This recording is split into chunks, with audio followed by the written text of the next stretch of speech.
May I have your attention, please? The 2022 Global ODA Forum for Sustainable Agricultural Development will begin shortly at 10 a.m. So please come inside conference room and be seated. If you have your cell phones, please turn them off or change them to silent mode. And before we officially start the forum, we'd like to remind everyone that we have simultaneous interpretation services available. You can use the receivers on your tables, and please adjust the setting to the language that you need. Korean is available on channel 1, and English is available on channel 2. You're able to check the programs today through the leaflet on your tables. In order to prevent the spread of COVID-19, please have your masks on at all times during the event until the end of this forum. And this forum will be aired live on the Ministry of Agriculture, Food and Rural Affairs YouTube channel. If you wish to participate using the real-time chat function during the event, please be mindful of your language. Thank you.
May I have your attention, please? In a minute, we're going to start the session. Good morning, everyone. Welcome to the 2022 Global ODA Forum for Sustainable Agricultural Development. My name is Sejong Park, and I will be your host for today. First of all, it's a great honor to be here as the host for this meaningful event, and thank you so much for taking time out of your busy schedules. This forum is in line with adding momentum towards the UN's Sustainable Development Goals intended to be achieved by 2030. And now we are facing a lot of serious problems, including climate change, food insecurity, and the COVID-19 pandemic as well. So we have invited the leaders from the international organizations, as well as those from Korea's academic and public fields to discuss collaborative measures for these issues. And like yesterday, in-depth discussions will be carried out on the two following topics today, which are carbon neutrality and infectious disease. I hope you enjoy this forum and make the mutually beneficial relationships with each other. All right, let us begin the third session of this forum. The main theme of the third session is carbon neutrality. And before we start the session, we'll hear a keynote speech from Ulrika Moder via video. She is the Assistant Secretary of Bureau of External Relations and Advocacy from United Nations Development Program. Let's take a look. Excellencies, ladies and gentlemen, thank you for the opportunity to join you all at the ODA Forum for Sustainable Agricultural Development today. On behalf of the UN Development Programme, let me extend my sincere appreciation and also congratulate the Ministry of Agriculture, Food and Rural Affairs for organizing this forum. At UNDP, we recognize that the scope of what needs to be done to transform food and agricultural commodity systems and achieve carbon neutrality is enormous. It really requires working in a collaborative manner for systematic change at a global level. That is why forums such as this one are so important, bringing together stakeholders and policymakers to exchange ideas and also experiences. That is really crucial to drive forward critical food and agriculture issues as we tackle climate change and transition to sustainable net zero economies. This week, as you've heard, the world population reached 8 billion people. This milestone only makes the issue of food and agriculture systems even more critical. Many countries, as you know, are facing a cost of living crisis and rising inflation that particularly impacts the cost of food. Analysis shows that the vast majority, that is 87% of the $540 billion spent annually to support agriculture producers, is either price distorting or harmful to nature and to health. And if current trends continue, this support could reach $1.8 trillion by 2030. There is therefore a clear need for action at country but also regional and global levels to phase out the most harmful support and redirect it towards social and nature positive investments. It can be done. Repurposing this support could catalyze a real paradigm shift in the food sector, contributing to achieve carbon neutrality. And it would also provide a significant opportunity to help transform food systems to achieve the Sustainable Development Goals. For our part, UNDP is contributing to a global multi-stakeholder working group created as a follow-up of the UN Food Systems Summit. The working group is focused on repurposing agriculture policy and other types of agriculture support to deliver better results for people, for climate and for nature. UNDP works closely across many levels with our sister UN agencies and other multilateral institutions such as the World Bank, as well as international NGOs. Through UNDP's Climate Promise, we are engaged with over 35 partners at national, regional and global levels, and we work very closely with these partners to support countries in their national climate action pledges, nationally determined contributions, or NDCs as they are called. So far, our team is working with over 90 countries to strengthen their NDCs through the agriculture sector. And then addressing the agriculture sector through NDCs allow countries to take action that will significantly reduce emissions in addition to strengthening adaptation. Ladies and gentlemen, UNDP's partnership with the Republic of Korea is strong and it is dynamic. Our collaboration is anchored in a range of shared priorities, including democratic governance, crisis prevention and recovery, as well as gender, climate and digitalization. And since 2020, we have been building a new partnership with the Ministry of Agriculture, Food and Rural Affairs in the Republic of Korea. The first project in Cambodia and in Myanmar focuses on low carbon and resilient agriculture development through the development of solar-powered water pumps and resilient agriculture practices to smallholder farmers. These farmers would otherwise not have had access to these technologies and techniques. What we have started together with MAFRA and the Republic of Korea in Cambodia and Myanmar is, for now, relatively modest, but the idea is immediately to scale this, and this could ultimately benefit hundreds of thousands of farmers across the countries. As has been stressed at COP27, as we speak, climate negotiations and elsewhere, we really need a system change to decouple economic development from the use of fossil fuel.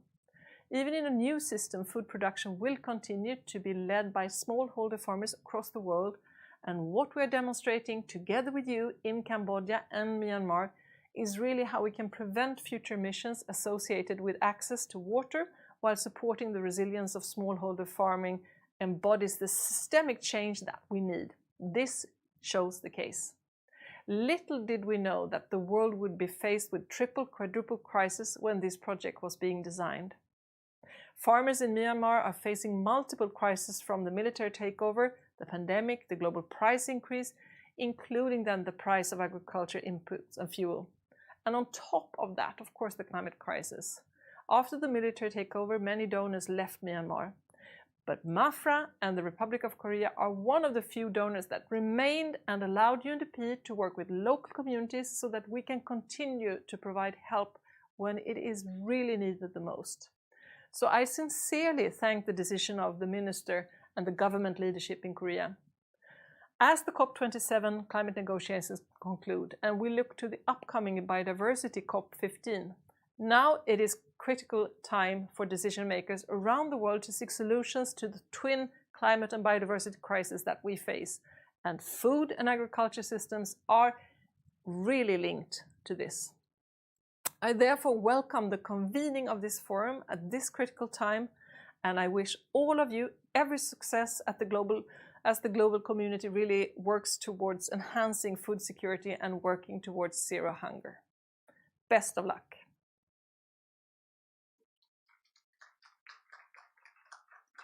Yeah, I really appreciate it. As she mentioned, the global food transformation, global food systems transformation is the key issue in the international society right now, and it's closely linked with the carbon neutrality as well. And as she mentioned, it's a critical time to work together. So I hope this forum will be very helpful. All right, she is from United Nations Development Program, so we'd like to watch a short introductory video of UNDP. Let's take a look at the video.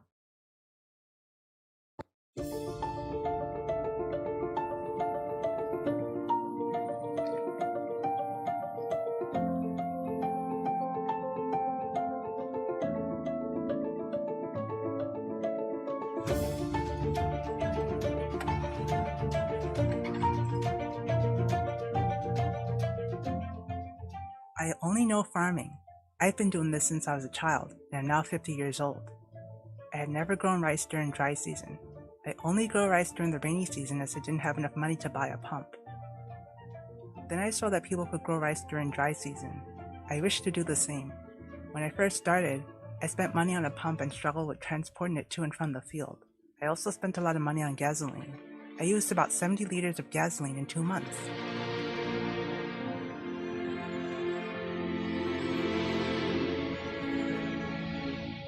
I pumped water with an electric motor. When cleaning the motor pump in the water, I need to turn it off first. As I could not swim, I have to hold the rope for my safety. I was afraid to expand my rice farming area because I wouldn't make a profit.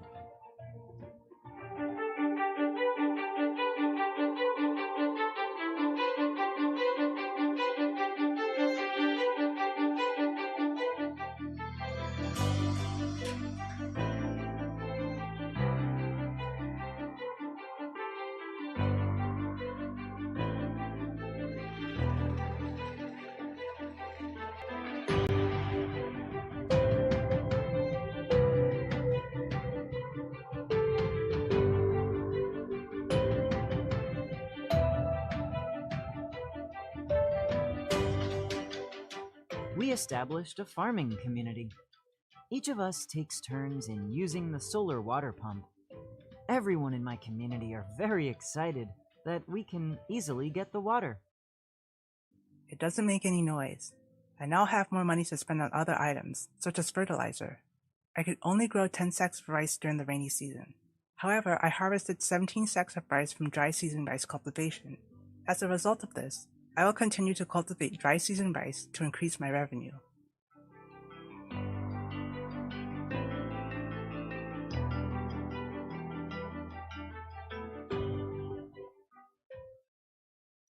Yeah, it was a short introductory video clip of UNDP. And now we'll introduce our presenters of this session under the theme of carbon neutrality. And first, we're going to invite Yusuke Taishi, the regional specialist of climate change adaptation from UNDP. He's going to give a presentation on promoting carbon neutrality in the agriculture sector, UNDP's experience. So please welcome him with a big hand.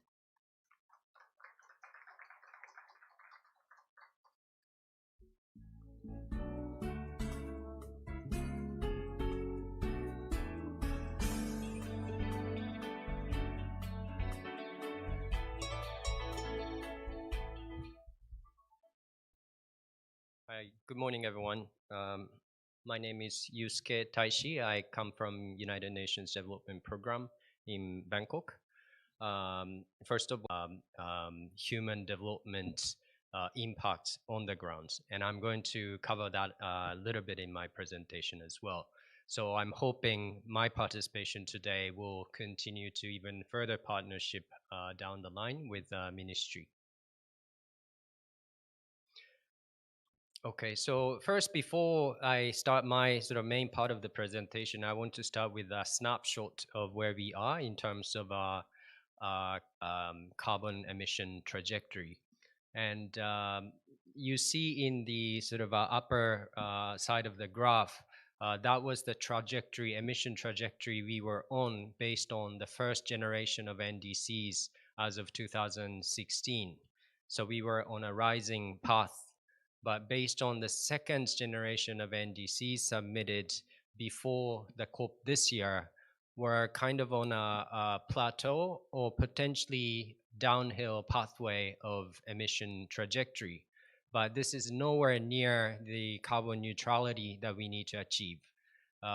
We assume that by 2030, carbon emissions need to be reduced by 50%. And we need to achieve carbon neutrality or zero emission by 2050.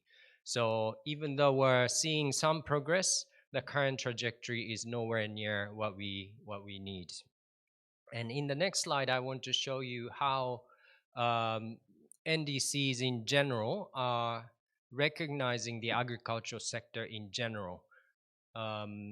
So here, generally, there's a positive trend when you look at the first generation and second generation of NDCs.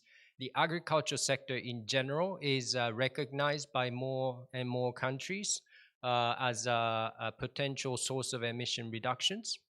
And methane emission is particularly recognized in 91% of NDCs, second generation NDCs, as a priority greenhouse gas. This is an increase from 80% in the first generation of NDCs. And also 86% of NDCs among the second generation NDCs recognize the agriculture sector as a priority for adaptation. So generally, majority of countries recognize agriculture as a source of mitigation and also a priority for adaptation. But I would like to highlight here that despite the fact there is a recognition, when you actually look into the actual actions that are presented in the NDCs, only 43% of NDCs recognize mitigation co-benefits in adaptation actions, and even less countries recognize adaptation co-benefits in mitigation actions. So even though the agriculture sector is recognized as a source of a priority for both mitigation and adaptation, many countries are not realizing the real opportunities that the agricultural sector can actually present in both mitigating and adapting to climate change. And so this example from Cambodia and Myanmar was the example that I wanted to introduce you to today as one of the examples where mitigation and adaptation co-benefits are actually realized on the ground. But I'm going to just run through it because you saw the video message from our assistant administrator.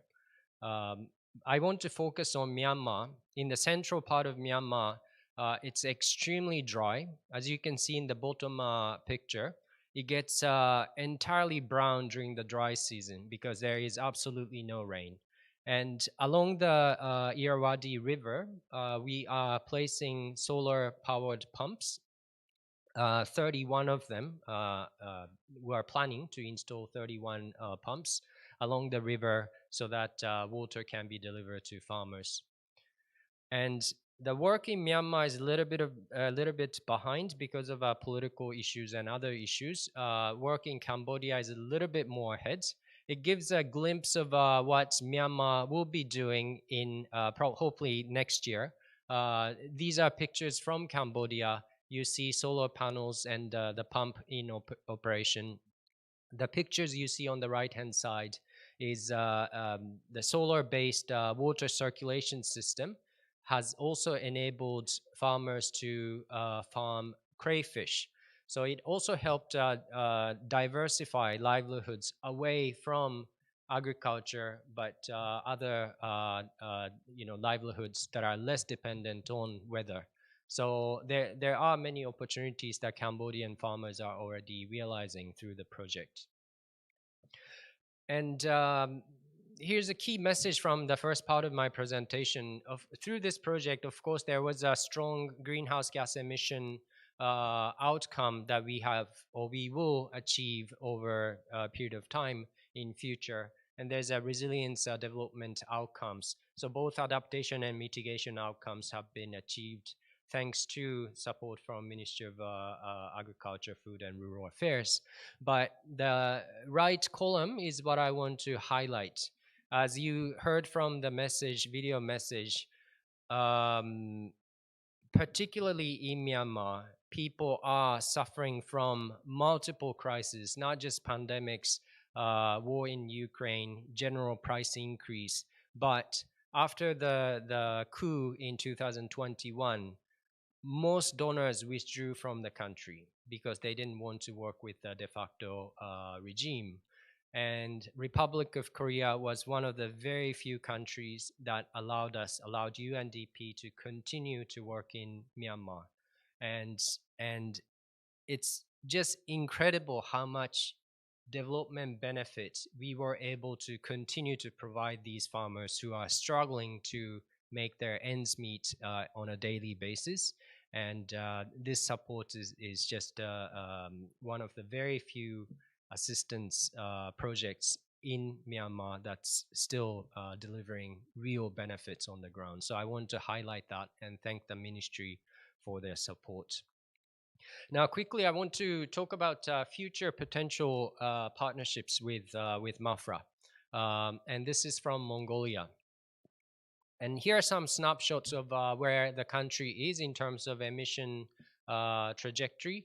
Over the last decades, the country has doubled GHG emission, and their carbon intensity of the economy is 3 times higher than Republic of Korea. Republic of Korea has about a world average carbon intensity, and Mongolia has 3 times as much. And half of the emission comes from animals because people depend on pasture, animal rearing. And when you look at the downside panels, the number of animals have doubled over the same period in the last 10 years. And actually, it has increased even more in the last few years because the borders have been closed due to COVID and also war in Ukraine. So herders are unable to sell their meat, sell their animal products. So the number of animals has even gone up more in the last couple of years. As a result of having too many animals, each animal is unable to have enough food to grow. So feed sufficiency ratio is at 30% as opposed to 50% in 2010. 2010, it was already quite bad, but carrying capacity of pasture land is far exceeded, or the number of animals has far exceeded the carrying capacity of ecosystems. And as a result, 77% of pasture land in Mongolia is desertified. Now, UNDP is already providing a holistic assistance to Mongolia by restoring ecosystems and also providing economic incentives for herders to reduce the number of animals by giving a small amount of cash, or working with the government to give small amount of cash for every animal that they reduce. So that gives herders incentive to reduce the number of animals, but that's not enough for them. There's a strong incentive for herders to have as many animals as possible as a safeguard for disaster events and diseases and things like that. So we are also supporting value chain developments so that herders can actually maintain the same level of income from a smaller number of animals. But the work is still sort of continuing. And potential opportunities from MAFRA is that they can work with us in strengthening our support in value chain development, investments in processing facilities. Government can potentially work with Korean Chamber of Commerce, for example, or Association of Private Sectors, so that they can come together to Mongolia, invest in value chain so that some Korean private entities can potentially source high quality cashmere, wool, other animal products from the value chain that MAFRA invest in. You see a carbon development mechanism as a potential opportunity for also raising carbon credits from this work. But as you may know, carbon development mechanism is being phased out and replaced by Article 6 of the Paris Agreement. So there's we're now in kind of transition, and UNDP is already working with Korean Ministry of Environment in supporting what's called ITMO, Internationally Transferable Mitigation Outcomes, which replaces CDM. And if MAFRA can join hands with Ministry of Environment, that's also a great opportunity because it generates emission credits that I understand Korean government is really sort of interested in. So that's the end of my presentation. Thank you very much. Thank you. Thank you so much for your presentation. He covered an ongoing project in Cambodia and Myanmar and new opportunity from Mongolia. Thank you so much again. All right, next we're going to invite Mio Oka, the Director of Environment, Natural Resources and Agriculture Division of Asian Development Bank. She's going to give a presentation on ADB plan on establishment of a green value chain for carbon neutrality and cooperation plan with Korea. Please welcome her with a round of applause. Good morning. My name is Mio Oka, coming from Asian Development Bank. We are very pleased to be here. Thank you very much for the invitation. Let's see how this works. Sorry, it comes back. Okay, today's presentation, since ADB is a kind of newcomer to join this opportunity, I would like to explain a little bit about us, then how we can achieve carbon neutrality, and talk, last but not least, we discuss about partnership with Korea. Thank you. Okay, so who we are, I know a lot of you know already, so I'll be very quick here. So we are based in Manila, the Philippines, since 1966. And we got about 68 members and more than 3,500 staff. And we have more than around 100 Korean nationals in ADB. So loan approval, we had 22.8 billion last year. And our biggest client being South Asia, more specifically India. And because this reflects the COVID, so we had the largest financing on the health sector, particularly on the COVID support. So why does ADB still exist? A lot of our clients are growing into the middle-income countries because of 3 reasons.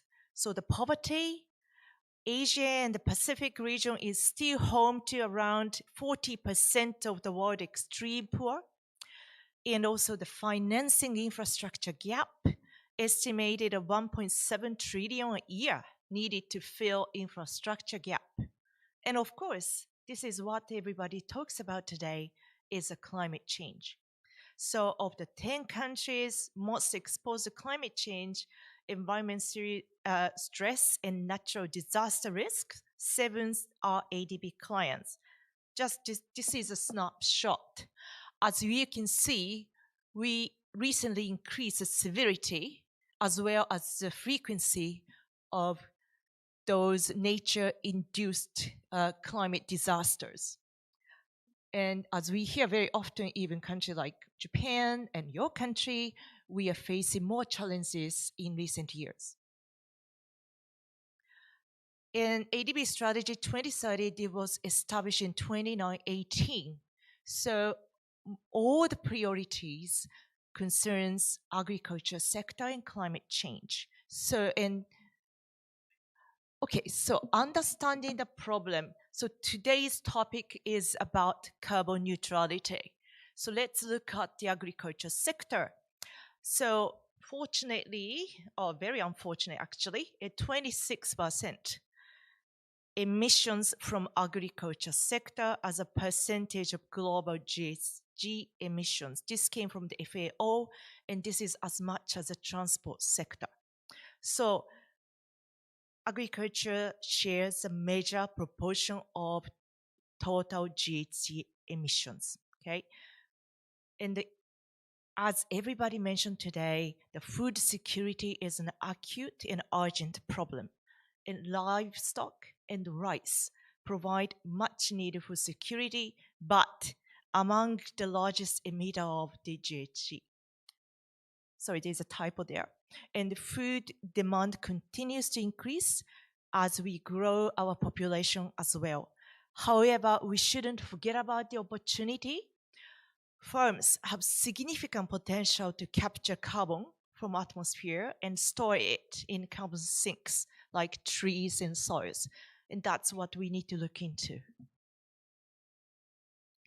And okay, we looked at the picture of agriculture sector. Now we look at the agri-food system, and even the picture is even worse.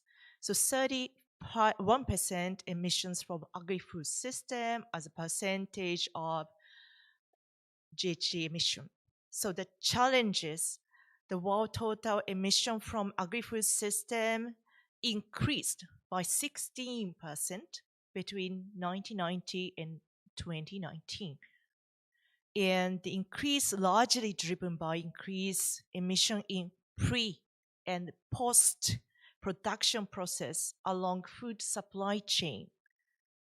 And Asia has shown a largest increase in emission in the supply chain.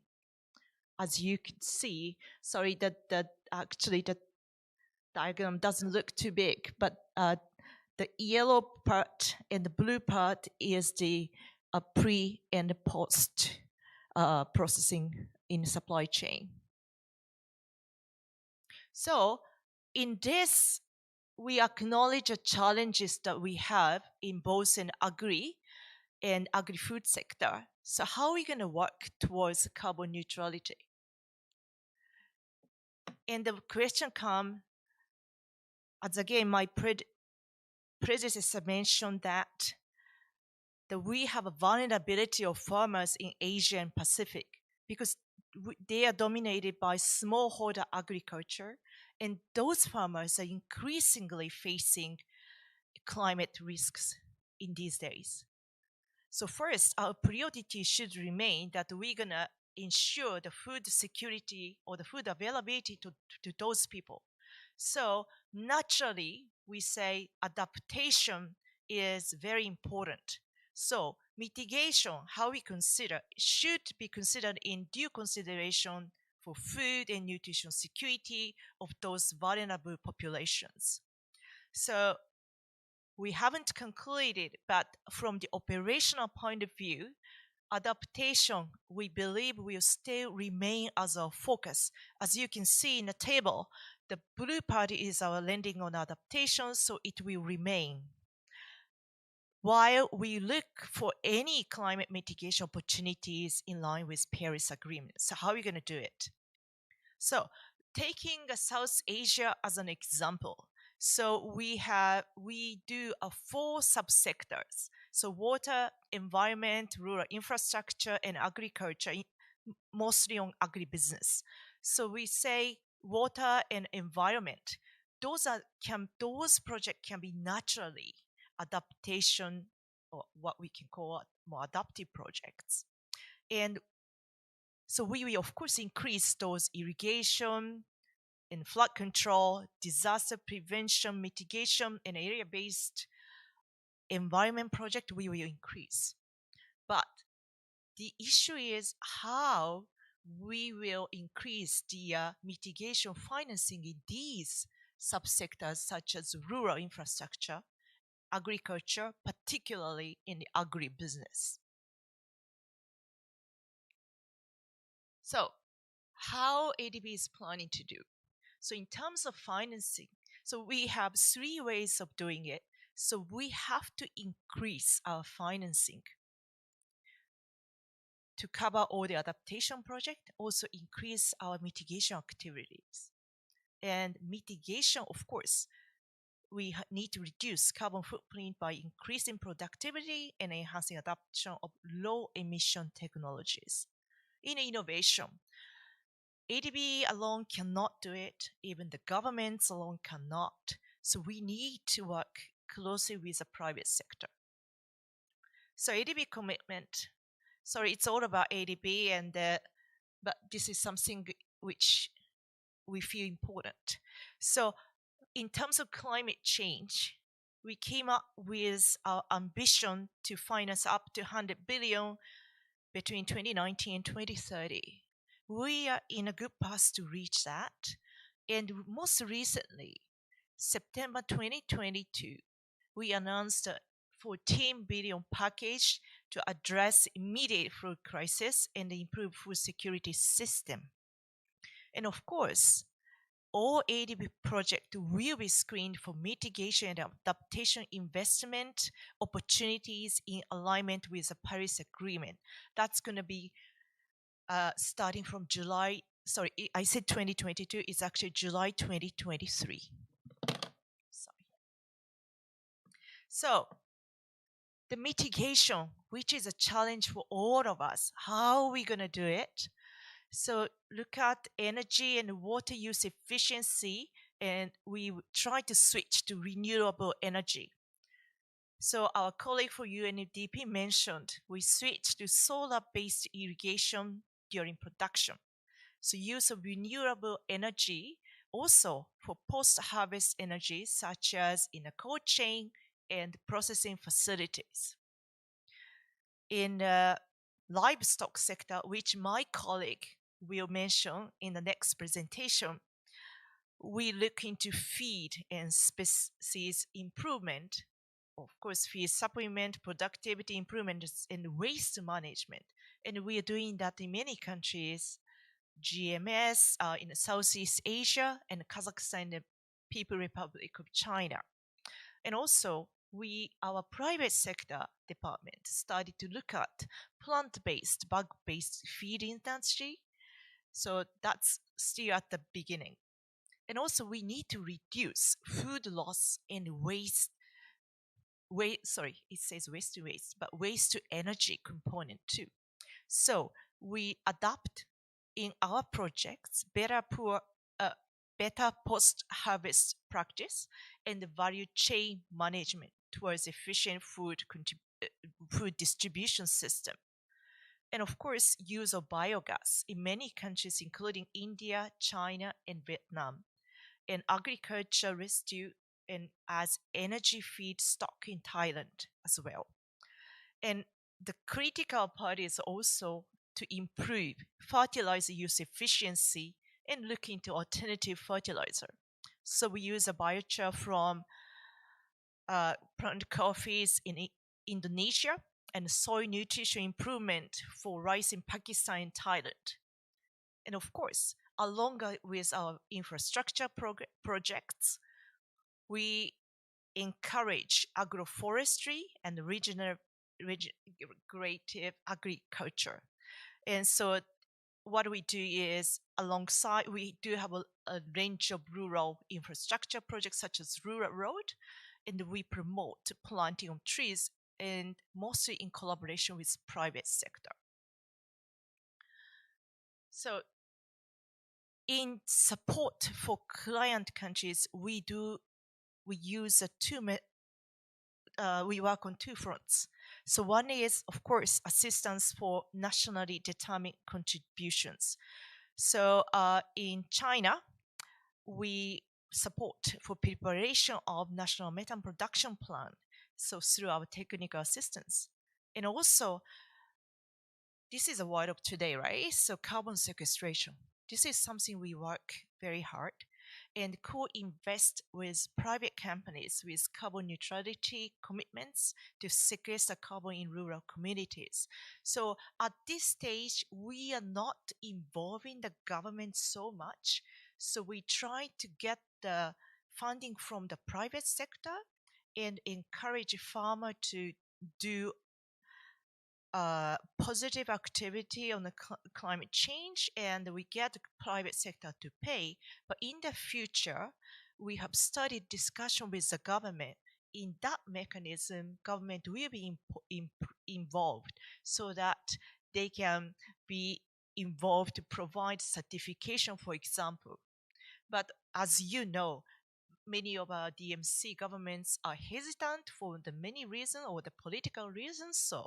So this is something we're going to have to look in the long run. So kind of illustration of our innovative activities.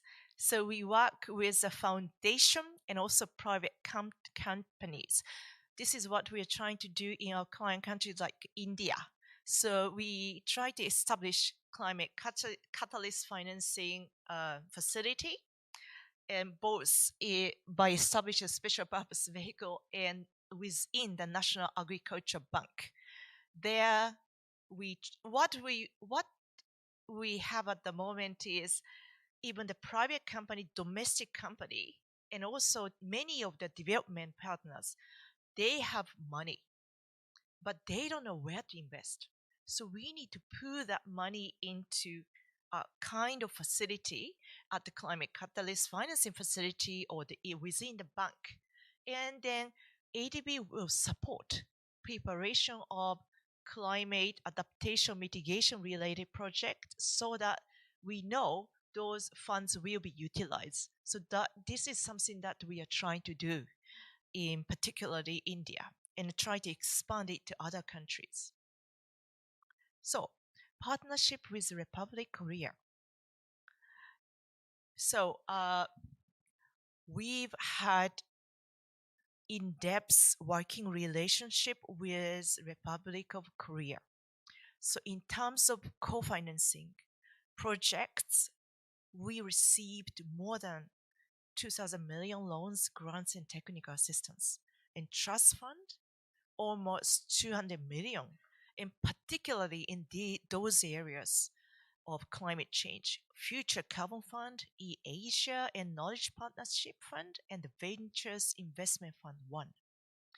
And we have several MOU signed. First signed in 2018 for our public operations, and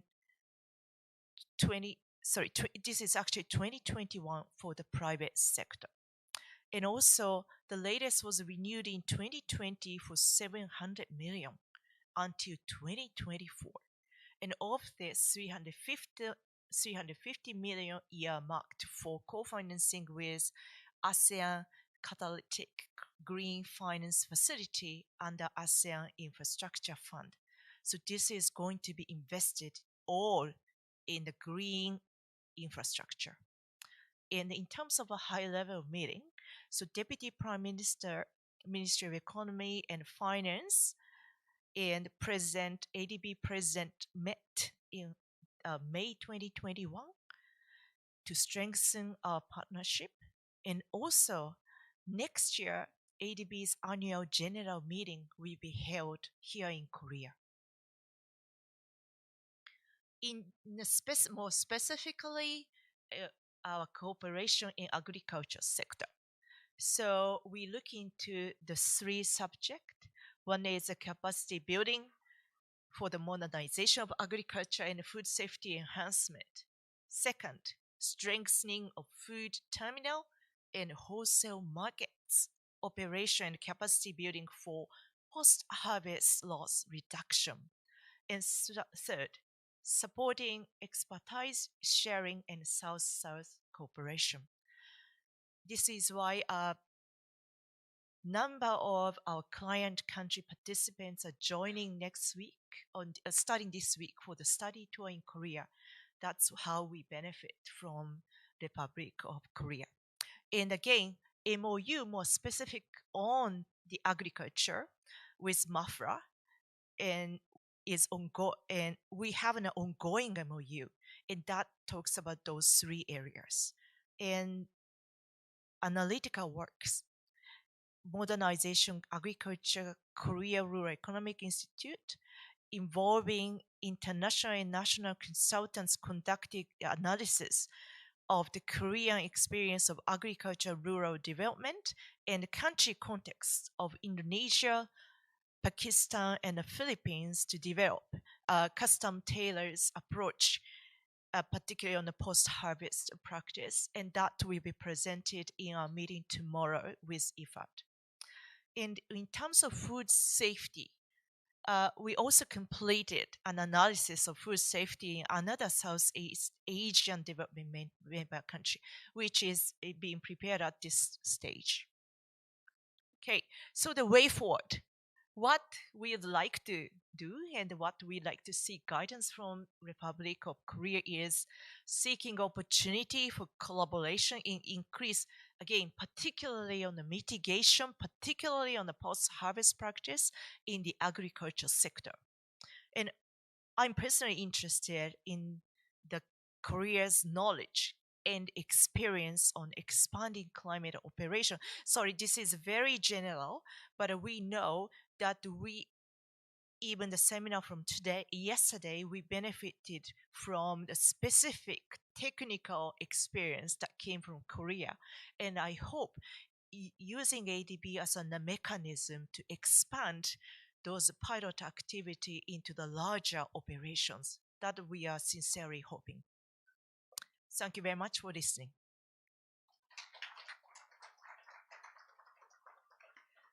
Thank you. Thank you very much for sharing your insights with us.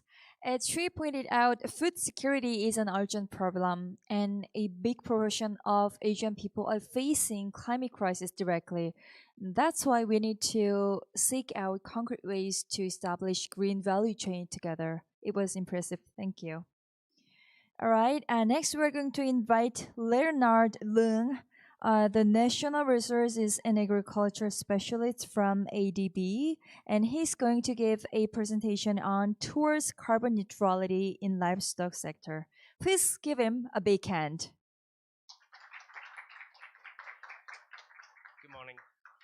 Good morning, colleagues. So my name is Leonard Leung, and I am an agricultural economist working in the Central and West Asia of the ADB. So today I'll be, my presentation topic for today would be on ADB's work in the livestock sector. So the the focus, the emphasis here would be on past aspects of the project interventions that is specific to either climate mitigation, climate adaptation, or reduction in emission intensity. With an overall goal of achieving, overall objective of achieving carbon neutrality in the medium to long run. We know we are not there yet, but we are working towards it. So, but before I get into the ADB's portfolio, I just want to give some overview of where we stand now in the Central and West Asia. There we have 10 DMC, developing member countries, starting from Pakistan to Afghanistan. Pakistan to Georgia. Now globally, in the agriculture sector, it's livestock or rice cultivation that accounts for the bulk of the GHG emission. But in the context of Central and West Asia, it is really livestock that accounts for 90%. Now, but within the livestock sectors, there are two main sources of emission: is enteric fermentation and animal waste. There's a third one, feed. In other parts of the world, there's feed production is also very significant source of emission. But in Central and West Asia, not so much. The reason being that the livestock production system there are still predominantly smallholders based. Take Uzbekistan, for example. 90% of the livestock products and 60% of the dairy products are produced by smallholders farm, no more than maybe 1 hectare in size and having maybe 10 heads of livestock. So that presents particular challenges and opportunities for us. The challenge being, there's no scale economy of scales. And number two is it takes a lot of resources to provide extension services to millions of smallholders livestock farmers. But then the benefit, the opportunity is that because they are small farms, so the nutrient cycle within the farm are pretty much unbroken. It's not like modernized intensive farms where they focus on a particular crop or a particular type of livestock. So if in those areas, if the smallholders farms are managed properly, then all the nutrient, including of course carbon, right, and nitrogen, potassium, phosphorus, all those nutrients can remain in the farm and be mutually supporting the vegetables cultivation and livestock. So the table below, just to echo what I was saying, that in these 10 countries, the livestock accounts for almost at least like 80%, 90% of the emission in the agricultural sector. So just in these countries, DMCs, 5 out of 10 have mentioned explicitly either adaptation and mitigation actions in the DMC report. The other 5 is not yet, but it's very likely that these will be this sector will be included in the updated NDCs, because some of these countries, the NDC is not updated yet. Now, in the NDCs, the common theme practically is in terms of mitigation, adaptation, emission are listed here. So in terms of mitigation, it's enteric fermentation and animal waste. Like I mentioned, 80-90% of the mitigation is coming from these two sources alone. Adaptation measures include pastoral and water management in anticipation of the climate change and water shortage, or breed selection. That's also very common to breed new forage varieties or feed varieties, or breed livestock breeds that are more resistant to thermic stress, which would affect feed intake, disease, and reproduction.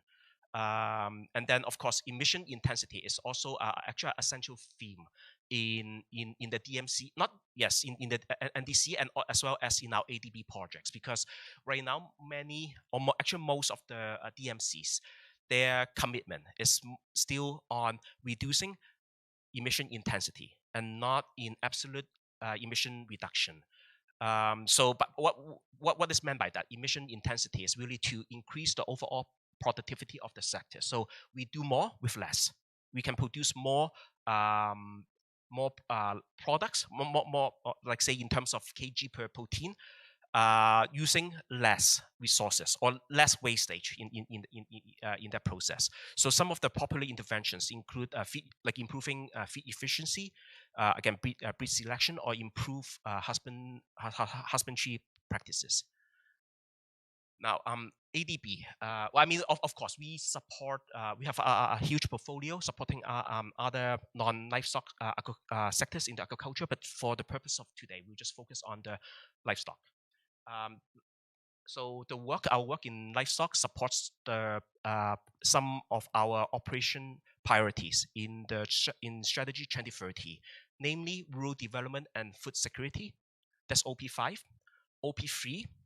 Tackling climate change, building climate and disaster resilience, and enhancing environmental sustainability. These are the two more relevant for the purpose of our talk today. But there's actually a very salient third operation priorities that livestock sector would help to contribute to, which is gender equality.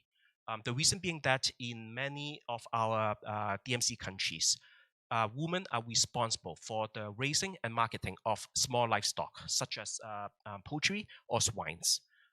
So they are the first, the first responders. If any problem arise with, with the raising with the feed, collecting the feed, or collecting the waters, for example.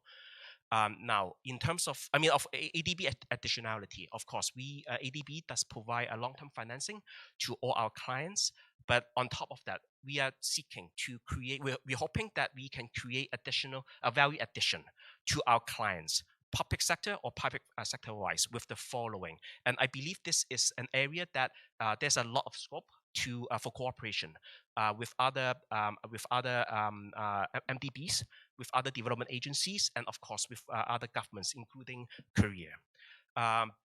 These are not in any particular orders, but for example, we are hoping we can source co-financing from other donors or other funding agency, innovation and skill transfer. Policy support and capacity buildings for our either the technical ministries or to the smallholders farmers. And in doing so, we hope that we can help our country, member states to fulfill their conditional NDC. And these three elements, co-financing, innovation, policy support, is in line with the Paris Agreement, particularly Articles 9, 10, and 11. So in what follows, I will just give a very short overview of our recent of a portfolio of ADB in the livestock sectors. That these projects are approved recently. Number one, number two, they cover different regions in Asia, different stages along the value chain, and also covers both sovereign and non-sovereign lending. Now, one central theme, I must actually emphasize, one central theme in all these projects is a lot of it is about improving productivity, or equivalently is to reducing emission intensity. It's common theme across all, so you'll see very soon. And as another note is that when as part of the project due diligence, we always have to conduct a climate risk and adaptation assessment for any projects to identify, basically climate risk, right? And then mitigation measures. For example, how the suitability of a particular crop or particular livestock, the suitability of the site, and in the face of the climate change. And if there's if any risk identifies, how do we mitigate that? For example, would be type 2 basically would be improving or scaling up the detailed engineering design to make it climate proof as a first step. So that's the type 1 adaptation. But we want to push further than just mitigation. Okay, so I'll just be presenting here 4 projects. The first one here is one in Uzbekistan, livestock value chain development project, $150 million. The modality is this project is basically it's providing on lending to livestock businesses in either production, processing, input supply, or service delivery. Again, so all this is channeled through financial intermediaries, that is local banks in Uzbekistan. I believe at around that time, this project was approved in 2019. Around that time, other development partners, including IFAD and World Bank, has some similar projects doing FI loans in Uzbekistan. And second aspect of the project is supporting development of private veterinary service. Some adaptation measure is to improve pasture and water management. Emission intensity reduction is the project, because the project includes activities to technical support for farmers to identify, monitor, and control livestock disease risk. And actually, this is one area where some ICT support would be very useful. And then one features about this special features, if I may say, about this project is we set aside some funding to do some upstreaming climate assessment work. That is to prepare us for the second livestock project. And what we're hoping is by the end of that exercise, we have a more concrete ideas of the particular interventions that are most cost effective in terms of mitigation and adaptations, so that we can take that list of actions, prioritize actions to the governments to have a more substantive consultation with them, and internally within ADB to inform our management during the concept paper stage what this project would be doing, number one. Number two is any additional additional expertise are required for any additional due diligence in any of the climate areas. And number three, sourcing, if possible, sourcing for co-financing. Okay. Second projects. This one is in Cambodia, another livestock project. Actually, Cambodia and Laos. Cambodia is about 100 million. Laos is 50 million. It's aiming to simultaneously to substitute for import, which amount to $800 million of livestock products in Cambodia. So yeah, and then promote, if possible, export to China or to Vietnam from Laos and Cambodia. Some of the mitigation measure include that the project would finance the construction of AI, artificial insemination centers, with the purpose of producing breeds that will produce less methane. And the project would also include smallholder feed management program. So to optimize the feeding practices, or to add additives to the forage to reduce enteric fermentation. Waste, biogas. Biogas would be part of the project, and emission, in terms of emission intensity, the project would also finance the construction of two vaccine production center to reduce mortality and morbidity. Again, just to improve the productivity of that sector. Now, those projects, the previous two are in the livestock, land-based project.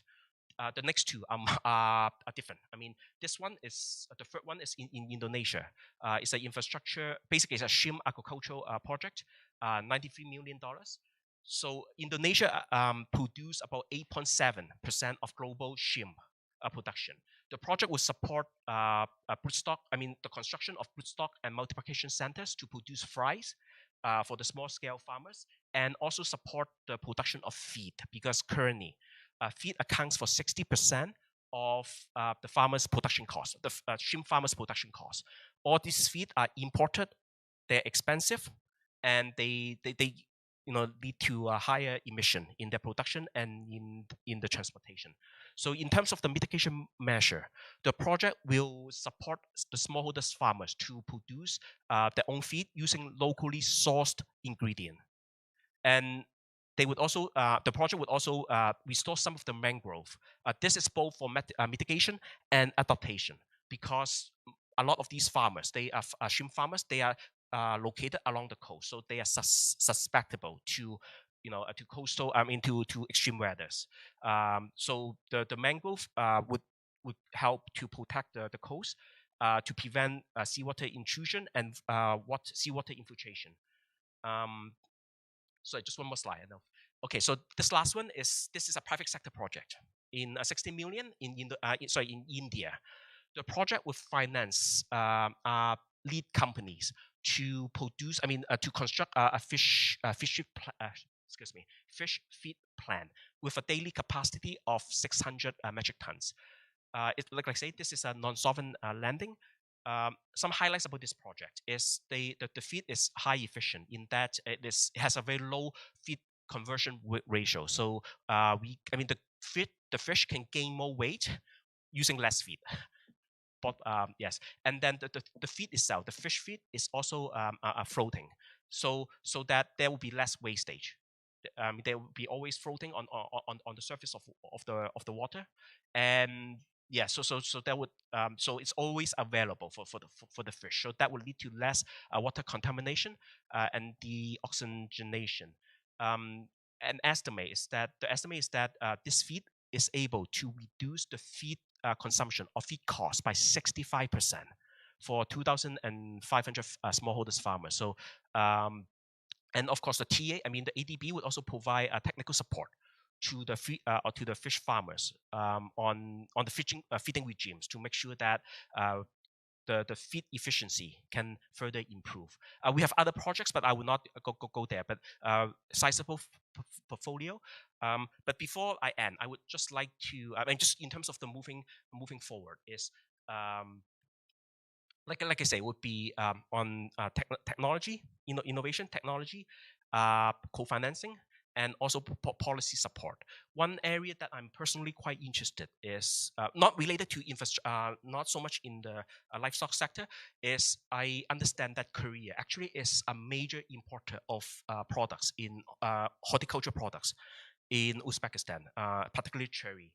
So this is something because in Uzbekistan, it's a double landlocked country, so its major market is always in the Central Asia.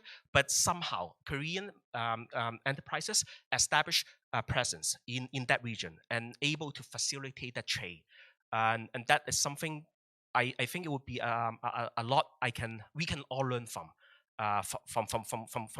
Korea, and see how, in terms of how do these enterprises resolve the problems with logistics, with custom clearance, with shipping, and the standards, food safety standards. That's something we can take away from Korea, learn from it, and then and help the regions, or Uzbekistan in this case, to export to other countries, like say in the Middle East or in Europe. Thank you. Thank you. Thank you very much for your impressive presentation.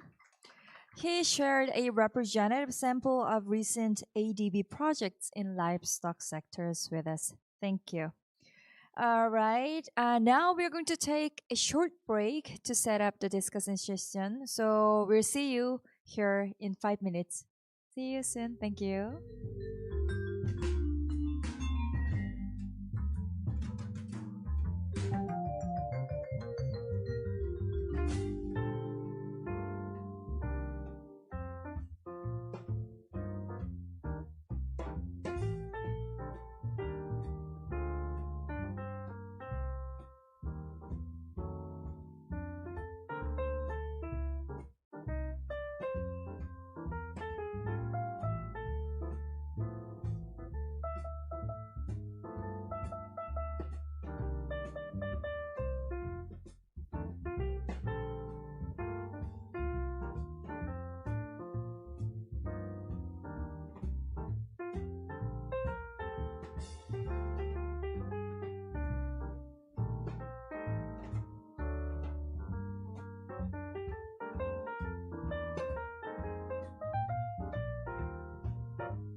May I have your attention, please? In a minute, we're going to start the discussion. So our panelists and speakers and the chairperson, please come forward to the stage and have a seat.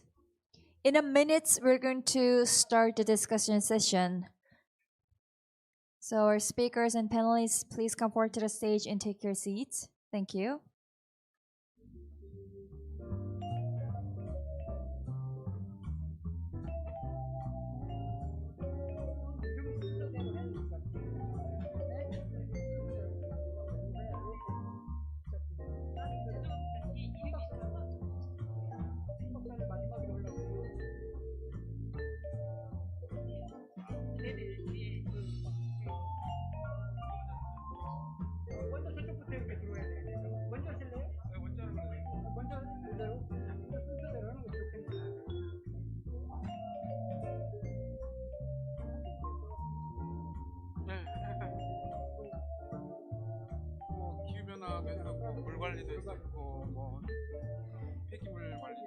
All right, now we'll begin the discussion of the third session. And before we officially start the session, I have a short announcement. For everyone, for all our guests, we have prepared the lunch for today. So after we finish this session around 12 o'clock, you can enjoy lunch on the third floor of this building. So after we finish this session, please go to the third floor and enjoy lunch. Thank you. Right now, we'll begin the discussion of the third session under the theme of carbon neutrality. So first, I'd like to introduce our chairperson, Chang-gil Kim, visiting professor of Asia Research Center of Seoul National University. Please give him a big hand. Thank you. And we have Yusuke Taishi, the regional specialist, climate change adaptation from UNDP. Please welcome him with a big hand. Thank you. And we also have Mio Oka, Director of Environment, Natural Resources and Agriculture Division from Asian Development Bank. Please welcome her with a big hand. Thank you. And we have Leonardo Long, the Natural Resources and Agriculture Specialist from ADB. Thank you very much for coming. Thank you. And we also have Young-woo Kim, the Environment Advisor, Brew for Policy and Program Support from UNDP. Please welcome him with a big hand. Thank you. And we have Chae-hoon Song, the Department of Environment and Resources Research of Korea Rural Economic Institute. Please welcome him with a round of applause. Thank you. And we have Chu-hee Jang, the Head of Financial Business Planning Division from Green Labs. Please welcome him with a big hand. Thank you. Thank you very much for joining us. And now it's time to turn our attention to our chairperson. So Professor Kim, could you take it away? Thank you. Good morning. Maybe online is a good afternoon in some country. But anyway, I'm delighted to have this opportunity to chairperson in the third session. I think the third session is the second day, is a morning session. Also very important issue with this already. 3 speakers presented already today, and then 3 discussants also discuss this session. I think just this key point in the 3 speakers, I think Yusuke Taki is mentioned about some co-benefit and mitigation and adaptation in UNDP. And recently UNDP some project regarding to solar water pumping, water irrigation project, and then climate resilient agriculture. I think he emphasized triple development dividends, and greenhouse gas emission potential, and resilience building potential, and thirdly, sustainable recovery from the crisis. I think the UNDP also emphasized CDM project in Korean case. I think in Korean government was very much interested in CDM approach in regarding to greenhouse gas emission reduction in NDC. I think the second speaker, Director Miyooka, he explained very ambitious work in ADB. He mentioned about some ADBs, some challenging work, 3-part. The poverty issue, the most important things, and financing gap and climate change. In recently, ADB also emphasized climate change disaster in Asia and the Pacific. ADB recently established ADB strategy 2030. Also, there are agriculture. I don't know that he's surprising statistics, 31% in agro-food system. I don't know that where's the source of this statistic, but anyway, 31% emission from agro-food system as a percentage of global greenhouse gas emission. That means agriculture is a major portion of greenhouse gas emission in the world. She emphasized some carbon neutrality in ADB's adaptation and mitigation. Currently, 3 approach: financing and mitigation and innovation. And recently, upscaling climate financing, 2019 to 2030, $100 billion. Amazing. But anyway, very interesting, very ambitious work in ADB.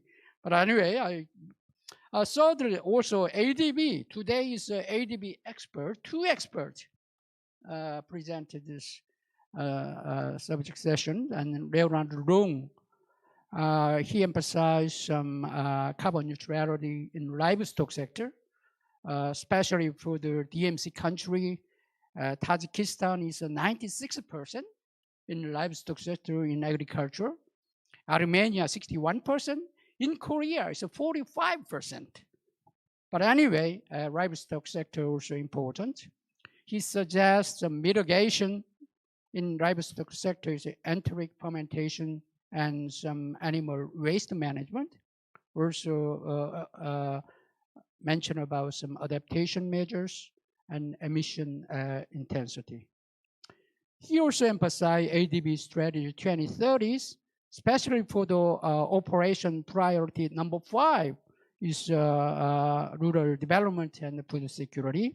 ADB's additionality emphasize some co-financing and innovation and due diligence in several projects in ADB's work. And recently mentioned about Uzbekistan livestock value chain development and Cambodia and Laos cross-border livestock health. I don't know that. He's also in livestock sector. You mentioned about some agriculture or some fishery sector. Anyway, very interesting area. But anyway, just to summarize the 3 speakers' presentation main themes. But anyway, now discussions, 3 discussions already. I think MC introduced that. But anyway, I'd like to start discussion session by providing everyone with the ground rules. I think each discussions about 10 minutes discussion. Then the speakers answer the question and comment from the discussion about 5 minutes if time is available. And then there are some question and comment from the floor. At the end, I'll summarize the session and wrap it up. First, today is the first panel. I think Mr. Kim Young-woo is the environmental advisor in UNDP. He worked about 20 years in Ministry of Environment in Korea. He also at that time in charge of climate change issue and water issue. He's expert in that area. Please, Mr. Kim, your comment. Thank you, Chairperson. Very good morning. I'm Young-woo Kim, working at UNDP as an environmental advisor. First of all, I'd like to take this opportunity to thank MAFRA, the Korean Ministry of Food and Rural Affairs, for arranging this wonderful forum and also inviting me as a panelist. I also very impressed that this event, which is MAFRA, are looking for conversions, green ODA to the carbon neutral. So I think it's the first ministry of the Korean government to looking for the relationship between the green ODA to carbon neutral. I'm happy to hear, and it's my honor to this forum. Since many of participants are Koreans, so please understand I like to give my comment in Korean. And also for international participants, you can refer the booklet of the material from the page 144. 한국에 참석하고 있는 한국 분들을 위해서 제가 한국말로 한 것들 이해해 주시기 바랍니다. 저는 첫 번째로 한국의 그린 ODA를 먼저 말씀드리겠습니다. 한국의 ODA는 아시다시피 2021년에 한 2.86 빌리언 was provided as a ODA that has been increased to $3.2 billion in the year 2022. And in the year 2023, that will be increased to $3.6 billion. That is our expectation. So Prime Minister Office has developed the Green ODA programs and the plans. According to Green ODA plan, in the year 2023, the total ODA size will be about $3.6 billion. So when we see ODA portion against the GNI, that is about 0.16%. So we should increase ODA in the continuous manner in order to meet our commitments. When you see ODA that is provided by Korean government, about 80% is a bilateral ODA. And multilateral ODA is about 20%. So when I see other OECD countries, when I make a comparison between ODA countries and Korea, and ODA countries have the high portion regarding multilateral ODA, their multilateral ODA is about 40%. So Korea's ODA approach is quite unique. In the past, Korea has been focused on bilateral ODA in order to provide support to overseas countries. But I sincerely hope that Korean government can increase its portion regarding multilateral ODA. There will be limitation in order to increase multilateral ODA, but in order to increase multilateral ODA, it is important to have a close connections and collaboration ties with the international agencies like UNDP and other international agencies. By implementing multilateral ODA, we can enhance national status, and also we can have a true benefit based on ODA project. And next, I'd like to share some information about climate change policies that is implemented in Korea. As you're well aware, last year, Korea made pledge about climate change the mitigation and adaptation plans. So Korea pledged that Korea will reduce 40% of GHG compared to 2018 emission, and about 33.5 million tons of CO2 will be reduced through ITMO, the International Transferred Mitigation Outcomes. When you see carbon price in the international carbon market, so that is about 30,000 Korean won per 1 ton.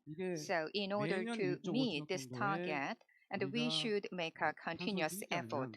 And we should make a tremendous reduction effort. Otherwise, we need to purchase allowance. And in the international market, additional investment is required.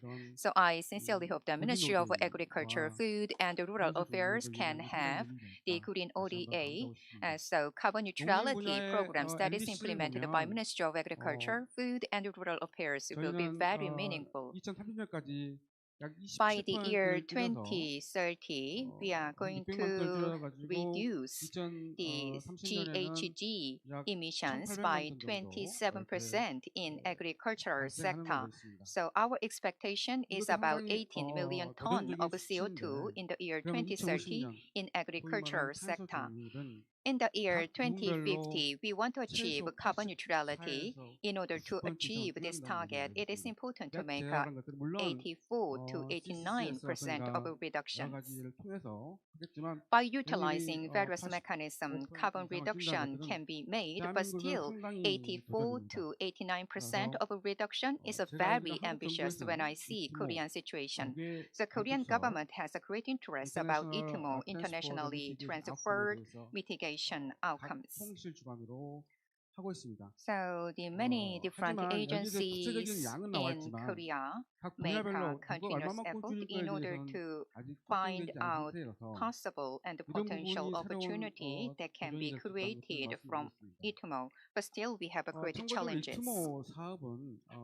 For your reference, the ITMO, that will be new opportunity to Korea. It's because in a very cost-effective manner, we can reduce carbon emissions, and also Korea can participate in international carbon market. Even though it is a belated movement, but still Korea can participate in international carbon market through ITMO that will enhance national status of Korea. The next, I'd like to share some idea about Green ODA in agricultural sector.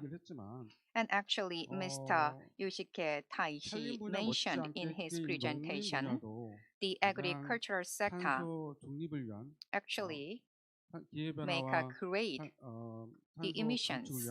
So just like a forestry sector, the agriculture the sector should make a continuous effort. There is a tremendous potential in order to reduce the GHG emissions. So agricultural sector and the forestry sector should make additional effort in order to make great contributions regarding GHG reduction.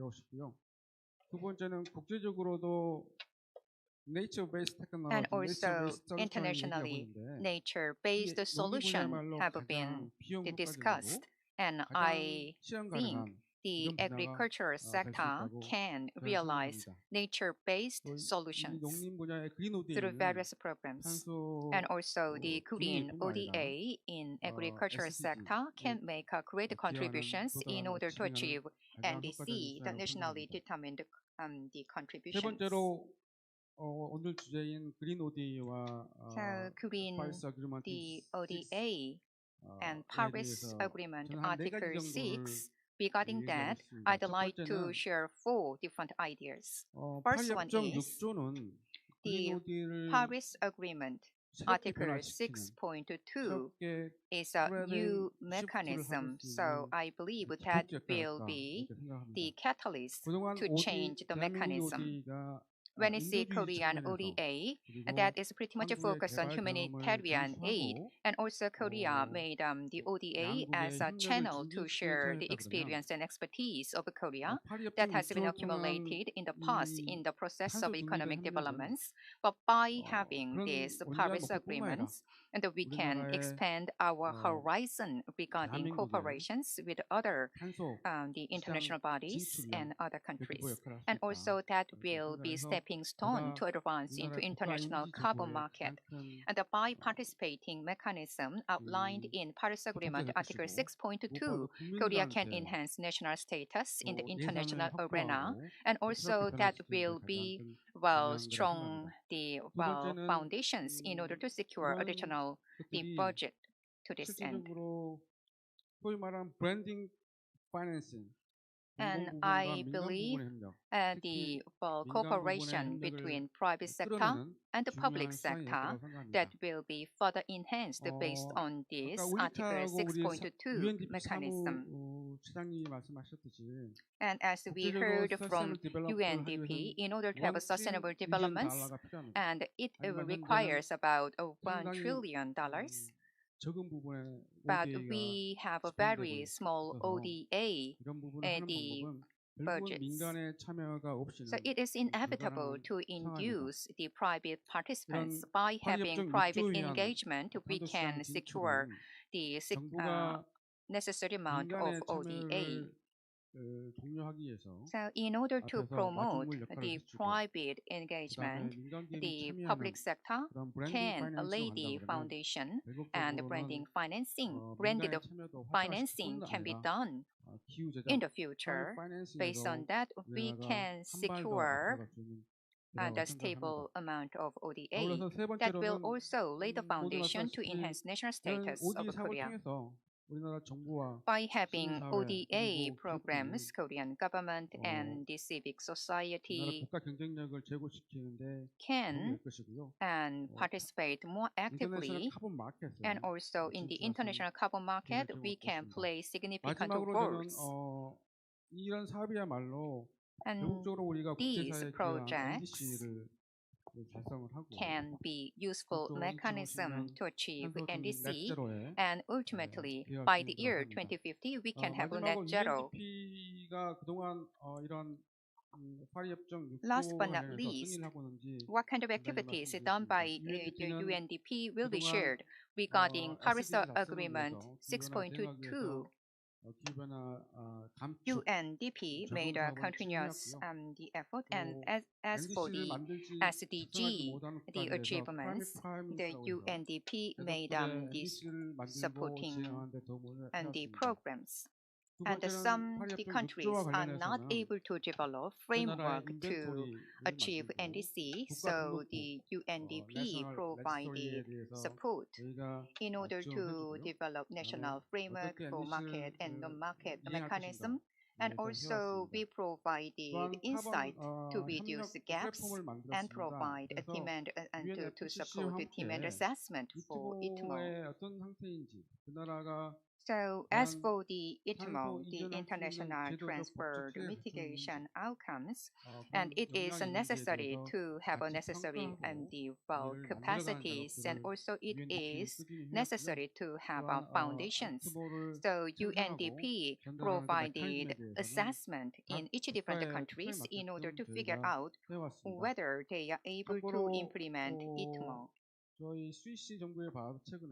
And recently, the UNDP and the Swiss government and the Ghana government made a collaboration. So I'd like to share the cooperation example.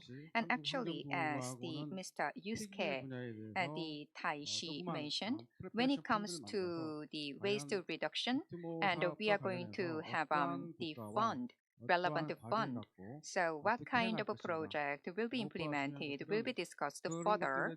And also in the carbon market, it is important to understand relevant mechanism. And also it is important to have the measurement and reporting verification systems. So as for the MRV, we are making continuous the collaborations. And I believe developing countries have a great potential. And also when it comes to the agricultural sector, we have a greater potential. So I sincerely hope that UNDP's role can be expanded. Thank you. Thank you, Mr. Young-woo Kim's excellent comment on our session. I think he emphasized 3 points. Green ODA. I think Korea is much concerned about some bilateral cooperation. Just bilateral is 80%, and the multilateral cooperation is 20%. But most of the country, about 40%, I think the Korean government emphasize for some multilateral cooperation in the future. Another thing is Korean government climate change policy. He mentioned about some very ambitious NDC's Korean government, about 40% reduction Also, this announced internationally last year, but very difficult issue, difficult target in agriculture is about 27% 2030. However, agriculture is more cost-effective approach. So we are very interested in this agricultural area. He also emphasized some international mitigation outcome. This is a new challenge area. I think CDM suggests that Korean government much concerned about CDM approach. Finally, he mentioned about some other issue, some Paris agreement, some branding finance, Korean government, regarding to some private sector also important, just initiative in this kind of approach. Okay, he suggests a lot of things, and that very interesting topic also suggestion. There is no specific question, but anyway, UNDP approach other things like Yuzuki mentioned. If your time is available, UNDP in recently some carbon platform. After then, right? Finally, second panelist, Mr. Song Jae-hoon. He got a PhD from Iowa State University. He works, currently he worked at Fellow Korea Rural Economics Institute. He's a lot of research in environment and climate change, and recently climate smart agriculture, his expertise. Please, Dr. Song. Firstly, thank you for good presentation, and thank you for inviting me. I just want to introduce climate change mitigation in agriculture sector very briefly, and I want to share my idea about how to enhance effectiveness of mitigation efforts of ODA project. Actually, agriculture sector accounts for 30% of total emission in Korea, and the emission has downtrend since 1997 due to decrease in agricultural land. However, in the case of livestock sector, the emission from livestock sector continuously increasing, and due to high demand on livestock products. As you heard, Korea announced the Carbon Neutrality Act and carbon neutrality scenarios. So agriculture sector has to reduce 33% of its emission until 2050. So MAFRA launched 2050 net zero strategy in the agri-food sector in 2021. There are lots of mitigation measures in these strategies, categorizing paddy field, energy, agricultural land, and enteric permutation, and livestock production, and manual treatment. Among them, the amount of greenhouse gas emission reduction related to livestock accounts for 87%, or 87%. This proportion is larger than any other mitigation measures. However, until now, MAFRA continuously implemented and tried to increase the adoption rate of mitigation measure, but the adoption rate of mitigation measures increased very slowly due to several obstacles. I think there are two big obstacles in increasing adoption rate of mitigation measures. First obstacle is trade-off between productivity and mitigation, or profitability and mitigation. A second one is there is lots of uncertainty regarding mitigation measures, resulting in unexpected policy effect, such as intensifying other agricultural resource use. So these are two obstacles to increase adoption rate of mitigation measures. Based on this experience in Korean agriculture sector, I think ODA project may confront many difficulties when implementing mitigation measures in other countries. So I wanted to share my two ideas to enhance the effectiveness of mitigation efforts of ODA project. First one is I think we have to focus on whole food system instead of agriculture, only agriculture production. So as one of the presentations showed, that total emissions from whole food systems may account for 21 to 37% of total GHG emissions. IPCC 2018 reports say that. So this is quite larger than emission from agricultural production. In the case of Korea, food systems account for about 17% of total emissions in Korea. So I just calculated. So based on IPCC reports, there are three components of food system: agriculture, land use, beyond the farm gate. Among them, I want to focus on mitigation measures related to beyond the farm gate, such as demand measures. One of the good example of demand measure is sustainable consumption, such as public catering systems, including public catering systems. IPCC report also say that the shift to a health diet and the reduction of food waste can significantly reduce greenhouse gas emissions. Also, EU Commission calculated that by using healthier diet and 50% reduction in food waste can cut from 8 to 25% of GHG emission in agriculture. So there is large potential. But in addition to sustainable consumption, we can reduce greenhouse gas emission by converting package, transportation, and processing more sustainability.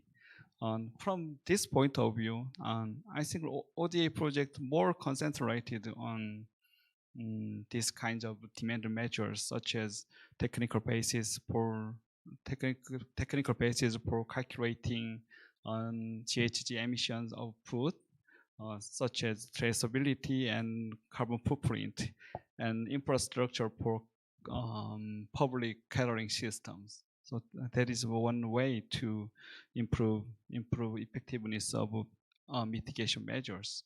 Second one is I recommend that ODA project would adopt water energy food nexus when designing and evaluating their project. And I think everybody familiar with these words, WEF nexus. This is because climate change effects are cross-cutting, widespread, and context-specific. This means that climate change interacts with other factors, environmental factors and societal factors, in ways that can either moderate or intensify their effects. So as most of the presenters show their co-benefit of project. So I wanted to, by using this approach, WEF nexus approach, it is helpful to reduce trade-off between adaptation and mitigation, and increase the synergies between adaptation and mitigation.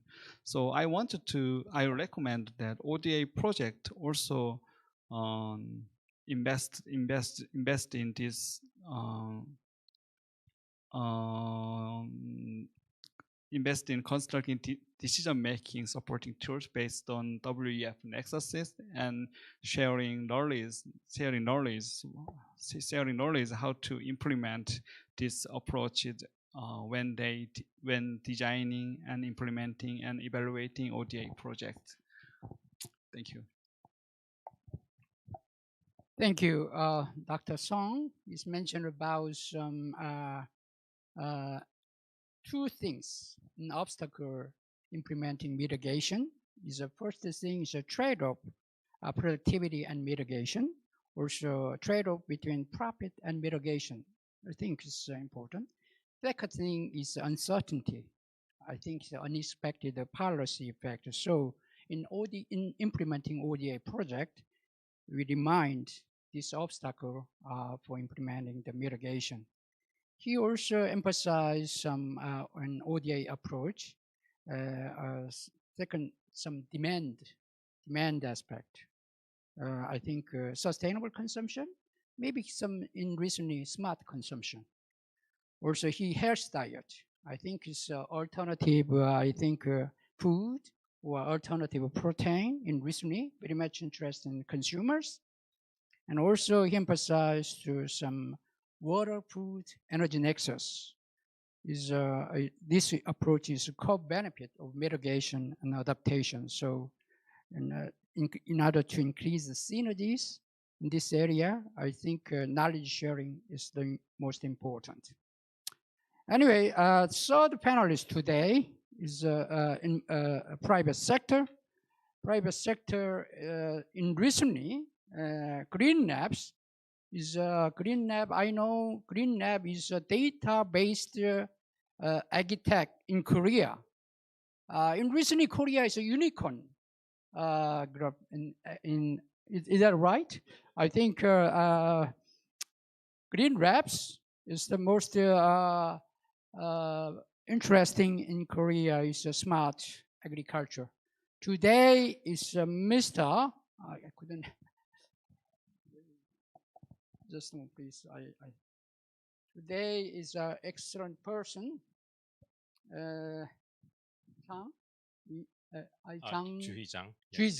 Zhang is director in finance area. I think you are mentioned about some focus some climate smart agriculture or some smart agriculture is the most. But anyway, please comment on that. Thank you. Good morning, everyone. My name is Ju Hee-jang from Green Labs, a 5-year-old agtech startup. Thank you for having me in such a great event. I'd like to start my speech with highlighting the problems that farmers are facing right now regarding the adaptation of the carbon program to their farming businesses. According to the Farmers Global Insight from McKinsey's report, that despite existing awareness of the sustainability practices, a global adoption is still less than 50%, and only for the larger properties, which is bigger than 50 hectares, showing higher willingness to adopt such practices.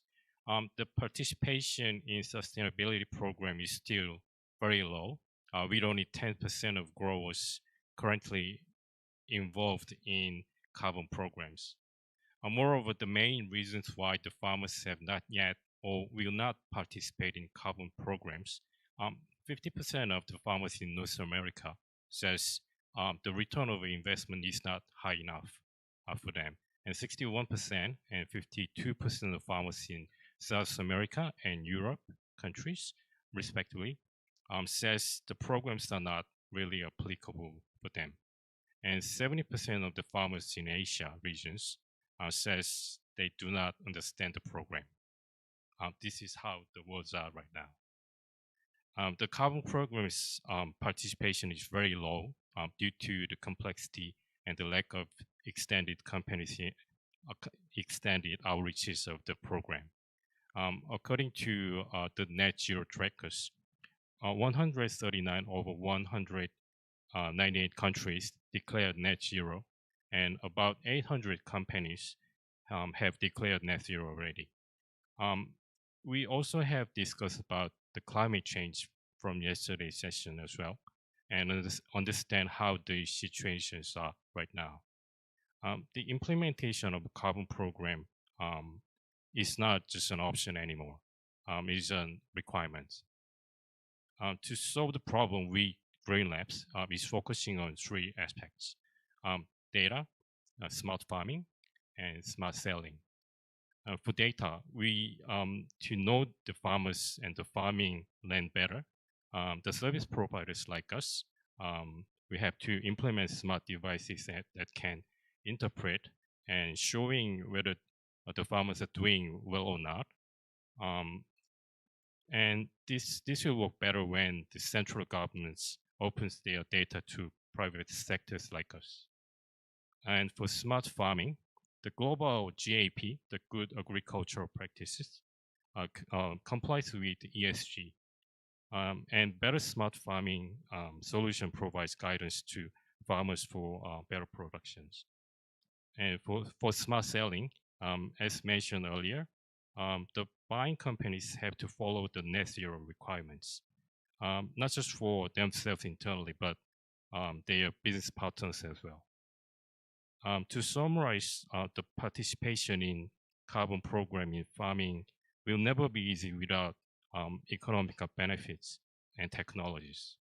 Also, these movements will be more efficient when implementing along with the value chain in business point of view. I think the ODA has made great contributions for the world to be a better place to live so far. And I believe this event will be a milestone before many people's future plans to realize in meaningful ways. I hope we can continue to make many remarkable results together with the ODA to better our future in a sustainable ways. Thank you.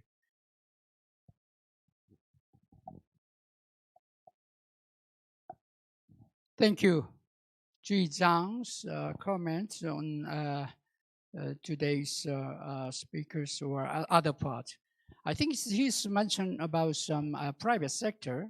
In recently, Korean government much concerned about ESG approach, environment, sustainable, and governance approach. Recently, Green Lab also implementing some ESG approach with some private company or private livestock farmer, right? Is that right? I think in recently, I think he emphasized also value chain approach in implementing some carbon neutrality in agriculture.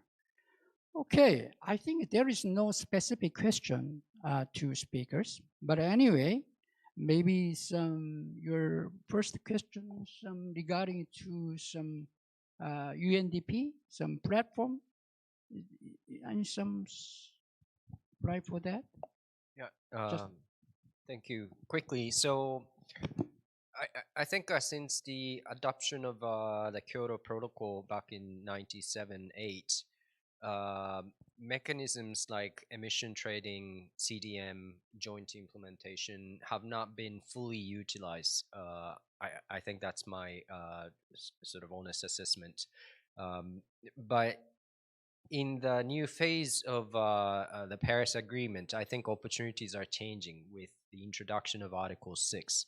We're still seeing what happens and what needs to be built around Article 6, but UNDP is already sort of taking a step forward by establishing a support framework called Carbon Pricing for Development, CP4D.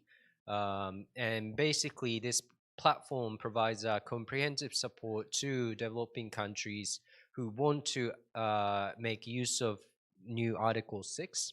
But for them to actually make use of Article 6, there's a lot of preparatory work that needs to be done to understand the domestic legal setup, to establish an institutional framework, to actually identify those projects that can reduce carbon emission. They need to update their inventory and national communications. So there's a lot that needs to be done. And this platform, initially supported by the Swiss government and now joined by the German government, I think, will provide the support that's needed. the Korean government Ministry of Environment is very much interested in providing additional support. So that's great news. But still, we need to look at thematic technical interventions that are actually needed to reduce emissions. It's not just a general capacity building that's needed. And that's where Korean Ministry of Agriculture, MAFRA, can come in. The Mongolia example is just one of many examples. My colleagues from ADB also presented a few examples. But in Mongolia, by reducing the number of animals, you can actually achieve multiple objectives, not just greenhouse gas emission, but restoring ecosystems, providing sort of sustainable sources of income for herders. So that's an area that UNDP is moving into. Right. I think the UNDP also very important work, some climate smart agriculture, we call it, right? And then, okay, you have there is no specific question, but anyway, you shortly mention about some final comment or final Thank mention. you. Okay. Thank you. Just share my observation. We always think about the trade-off between adaptation, mitigation, and also I was also listening to this, unexpected outcome, as Dr. Kim mentioned. So this is what I observed in our operations as well. In Sri Lanka, for example, they had introduced the organic fertilizer, and that made the production drop significantly before the COVID. And then now economic crisis, and what we had to do is we had to help them import chemical fertilizer. That's against their objective, right? And also in Bangladesh, for example, we promoted solar irrigation. And then the groundwater level significantly dropped because farmers started to pump as much as they want, okay, because the water was free. So this is something we always to be mindful about the trade-off, and I hope we can come up with some solution that's going to be win-win for the climate as well as to farmers. Okay. Thank you. Okay, thank you. I think so synergy between the mitigation and adaptation is very ambitious issue, but anyway, in recently established some climate smart agriculture, the productivity and mitigation, there are triple goal, but anyway, it's an important one. Finally, Mr. Leonard, do you have any specific final comment? Yes, thank you. Yes, just a couple of premature thoughts on some of the points raised by the panelists. So with regards to Dr. Kim, on the composition of the ODA, I do see that, how should I say, I mean, it's not so much about the amount.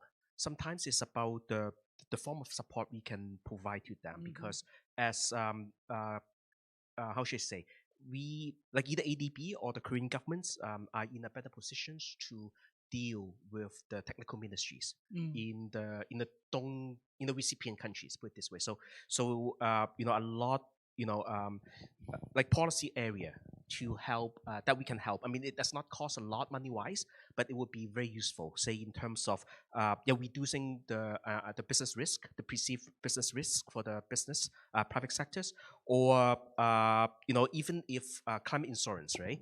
You need, I mean, all those regulations or the sharing of the meteorological data. The FIs, sometimes they're interested, but they cannot push because they do not, they are not able to tap into, have that kind of context that either we have as development partners or as governments. So, or even say the integration with the international system, right? One point that Dr. Kim mentions, the carbon certification and verification. Another aspect would be the ISO standards, for example, to streamline that, and or the bring in what's the best regulation regime. I think that would be quite cost effective, and that's where our areas, I mean, our comparative advantage will be compared with the private sector. Now, with the private sectors, I would like to respond to Dr. Song is on the reduced wastage. I think that's is a very good, good case in point in that. Well, I mean, we know, just a fact, like 30%, right, of the post-harvest loss occur from the farm gate to the processing or aggregation center. and around 15 to 20 was lost from the processing centers to the retail, and then more are lost in the household. So if we're able to change that, reduce wastage, and that would go a long way in reducing the input requirement at the at the farm gate level. But the private sector can do a lot in this because they are logistics, right? It's not our field. It's not not our competitive advantage. Not government's, not MDB's advantage in those areas. It's really the logistics. The logistic companies, the small retail shops, the cold chain. That is their area. And I think one good example is this. I think in Europe, right, they have the ugly food movement. I find that is quite successful. Successful, and it's quite contributes. Contribution is quite a lot in that. The food is perfectly edible, but the conventional market outlet, they will just toss them because they are not in marketable appearance, right? But this ugly food program movement create perception, or at least a trend that this is hip, this is trendy. So that's a lot. That's win-win situation there. And then to the last point with on Green Lab, I think in the study, in the coming week, the study tour, we would come to Green Lab. So I look forward to meeting you and your colleagues and learn from that. Thank you.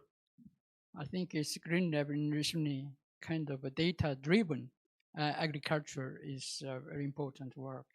Anyway, unfortunately, we don't have much time, right? In the flow question, is there any specific one person? Is it flow question?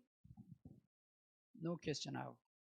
Now, it's a concluding time. I think I would like to wrap up or summarizing this third session. Everybody knows that climate change is the greatest challenge of our time. A cross-cutting, multidimensional threat, multiplayer. Today's carbon neutrality is a mega trend issue, and all countries should continue to work actively with the international organizations to establish low-carbon agricultural system in agro-food sector. Today is a speakers, a lot of discussion about some international organization activity, UNDP, also ADB, a lot of activity in a low-carbon agricultural system. In particular, as presented in COP, just 2 days ago concluded, an agreement was reached to establish a fund to respond loss and damage for countries vulnerable to climate change. Major area for climate technology support in developing countries include digitalization, or Green Labs also mentioned about some today, and then some water, energy, food nexus. Dr. Song mentioned about some green industry, some water, energy, food nexus, and energy system.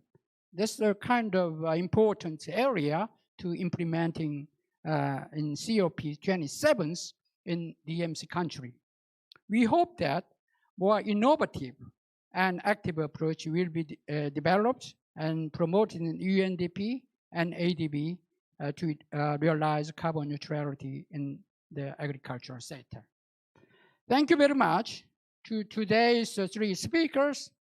I think the name, I couldn't remember 3 persons' name, but anyway, the Yuzuki Tashi, and then the Mio Oka, and then Leonard Long, the 3 speakers. Excellent presentation.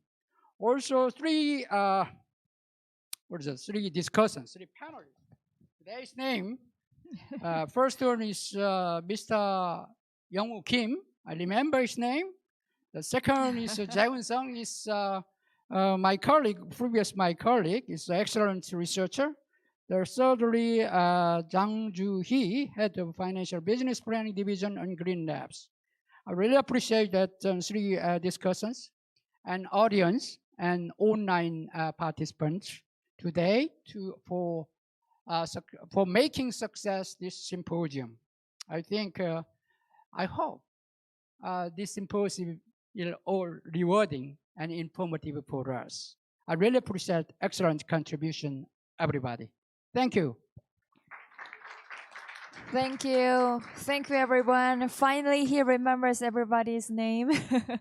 Thank you so much for your active participation. Please give them a round of applause again. All right. Thanks to our panelists and speakers and chairperson. The in-depth discussion was carried out. And now we'll wrap up the third session of the theme of carbon neutrality. Thank you very much for your active participation. And as I mentioned before, lunch is prepared for everyone here. So you can enjoy lunch on the third floor of this building. Now it's like 12:05 or 12:10. And we're going to be here at 2 p.m. To start the next session. So please have a great lunch and see you.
May I have your attention, please? In a minute, we'll resume the session 4 of the 2022 Global ODA Forum.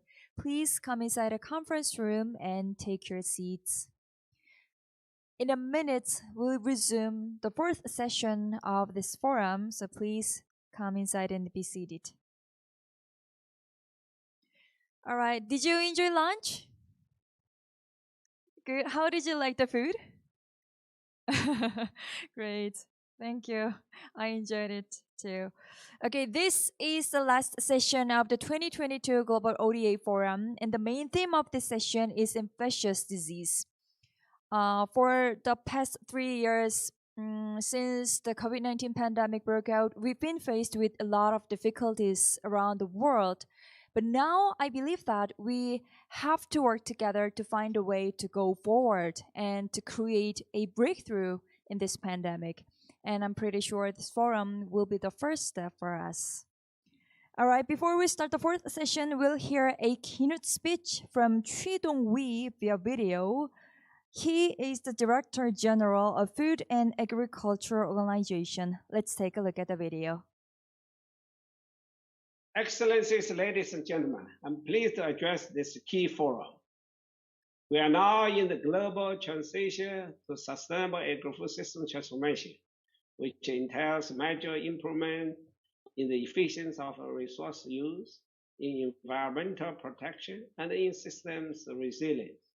Sustainable agriculture must nurture the health of people and ecosystems, and support the sustainable management of land, water, and other natural resources while ensuring global food security. Animals and humans' life in closer proximity than ever before due to the many factors, including urbanization, deforestation, climate crisis, population growth, mobility, and the intensification of the livestock industry, leading an increase in disease transmitted from animals to humans. This infectious animal disease restricts the availability of the affordable and safe food supply, threatens food and nutrition security, and it can lead to massive loss of life and livelihood with high global economic impact. FAO works with members and partners to reduce the impact of this disease, assisting them to have stopped the emergence and spread at the source, and build capacity to prevent, detect, and respond to the disease emergence.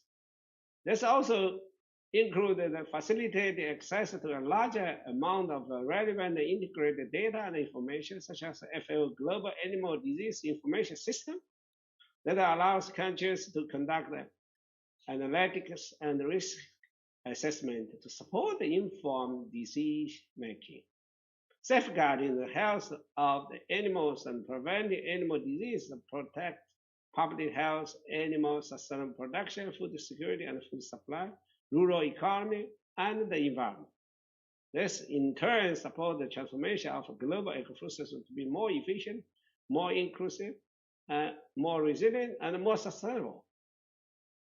Food safety of animal source food is an important component, as 1/3 of food-borne disease is associated with the consumption of contaminated terrestrial animal food, mainly linked with bacterial causes.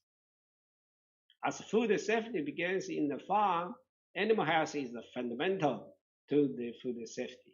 For this reason, FAO also promotes good husbandry practices as a biosecurity instrument provide support to enhance the capacity of the national food control system to ensure food safety. FAO's work includes collaborating with the WHO, the World Organization for Animal Health, and UNEP and IEA through the One Health approach. Simultaneously to the COVID-19 pandemic, swine fever was sweeping across the continent, causing the worldwide socioeconomic impact. The spread of the bird influenza was causing millions of poultry to be culled for the containment, and lepkin skin disease was impacting countries with larger cat populations. For the first time, infectious disease affected the major animal source protein at the same time, jeopardizing our ability to provide animal source food to a growing population. Yet we can reduce the emergence and control the infection of disease through the package of solutions. FAO also supports members to enhance animal health systems through the global framework for progressive control of transborder animal disease, as well as through the instruments such as FAO surveillance evaluation tool and the laboratory monitoring tool. FAO also has been managing a larger global animal health capacity development program with more than 300 veterinarians around the world, supporting 30 countries to improve disease prevention, surveillance, and control, to improve the production and facilitate trade, safeguarding livestock livelihood and well-being of smallholders. In line with FAO mandate to provide norms, standards, and public goods, as well as to facilitate international collaboration as members.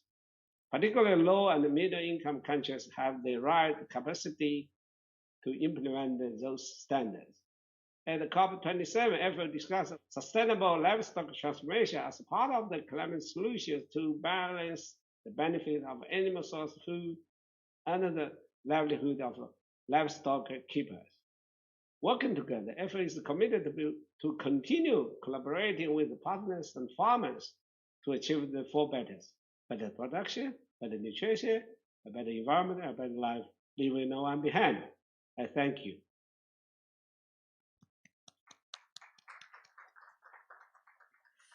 Thank you. We heard a keynote speech from Chi-Dong Wee of FAO. In order to reduce the impact of infectious disease and to protect the public health, we need to find concrete measures for this issue, and I'm sure this session will be really helpful. All right, now we'd like to watch a short introductory video clip of Food and Agriculture Organization. Let's take a look.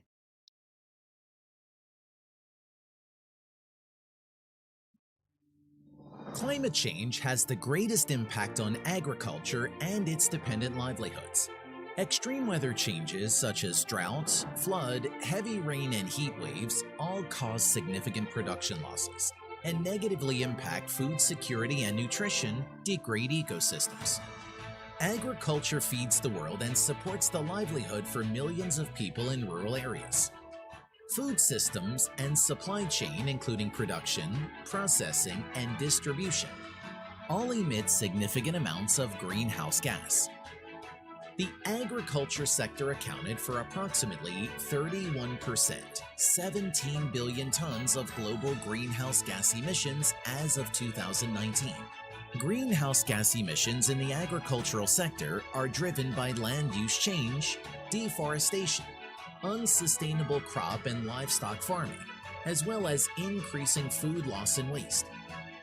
In addition, increased energy consumption in food systems have aggravated greenhouse gas emission. On the other hand, climate change is increasingly impacting agriculture, causing losses and threatening food and nutrition security.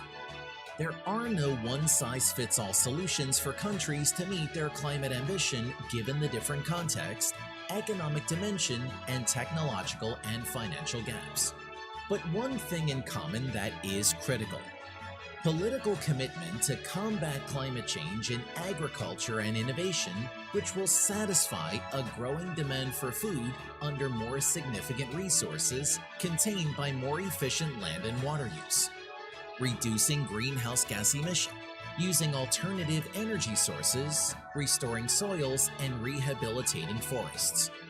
Therefore, climate action to enhance the agriculture sector's carbon neutrality and climate resilience should promote both adaptation to climate change and reduction of greenhouse gases, which requires a joint multi-sectoral approach. Many governments have established carbon-neutral goals for the agriculture sector that reflects their national agriculture strategy. The private sector has also been scaling up and accelerating its efforts to develop new technologies to contribute to reducing greenhouse gas emissions and enhancing sustainable food systems. FAO set its strategic objectives to support carbon neutrality and climate resilience in agriculture to achieve the 2030 Agenda through the transformation to more efficient, inclusive, resilient, and sustainable agri-food systems for better production, better nutrition, better environment, and better life, leaving no one behind. FAO drives climate-smart agriculture, green finance investment attraction, green jobs, digital and smart farming. In addition, FAO actively engages with agri-tech startups and young leaders to promote innovation and empowerment that will create new pathways for sustainable agricultural development and sustainable food system transformation and carbon neutrality in the agriculture sector.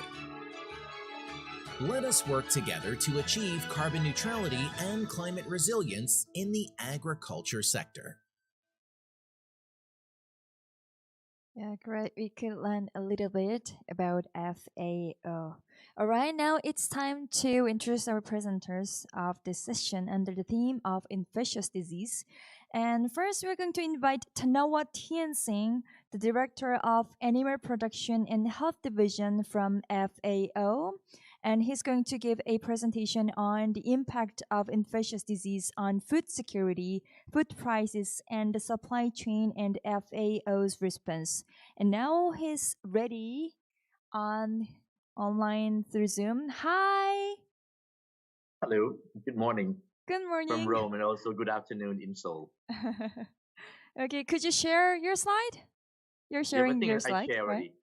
already. Okay. Can you see it? Yes, we can see it. So are you ready Very to good. share your insight with us? Sure. Okay, take it away. Thank you very much. Thank you very much for the invitation to join this global ODA forums. Unfortunately, I cannot join you in person, and that's why this morning I just woke up early, Rome times, and outside is still dark. My talk will focus on the impact of infectious disease on food securities, food prices, supply chain, and the FAO response. My name is Thanawat Tianxing, Director of FAO Animal Production and Health. Following the keynote speech of FAO Director General Chu Dong-chu, and also introductory videos. Now we are facing crisis and conflict, food price crisis everywhere, increasing over the past years since COVID-19 and also conflict in Ukraine, and following energy crisis and climate crisis. And that's why now we are in a fragile world that we need to make sure that we have to do something together.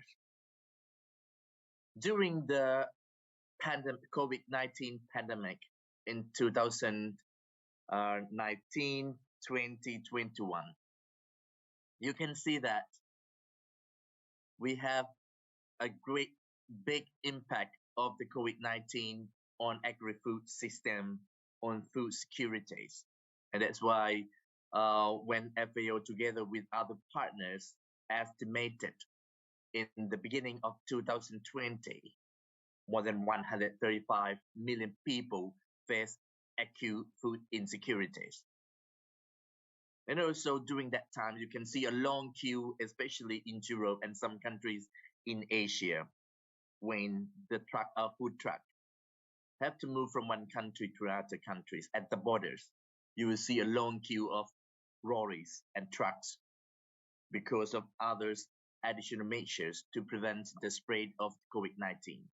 And even though in terms of the impact of COVID-19 during the lockdown, it caused the food insecurities at the household level, or even though in agri-farms, in farm as well, in some countries, they were lacking of workers to work in the field for harvesting and also for other activities. This one is a direct impact that we have seen.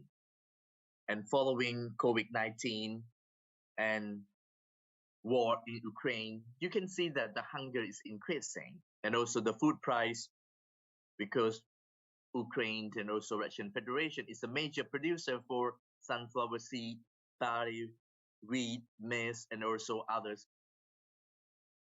agricultural input like fertilizers.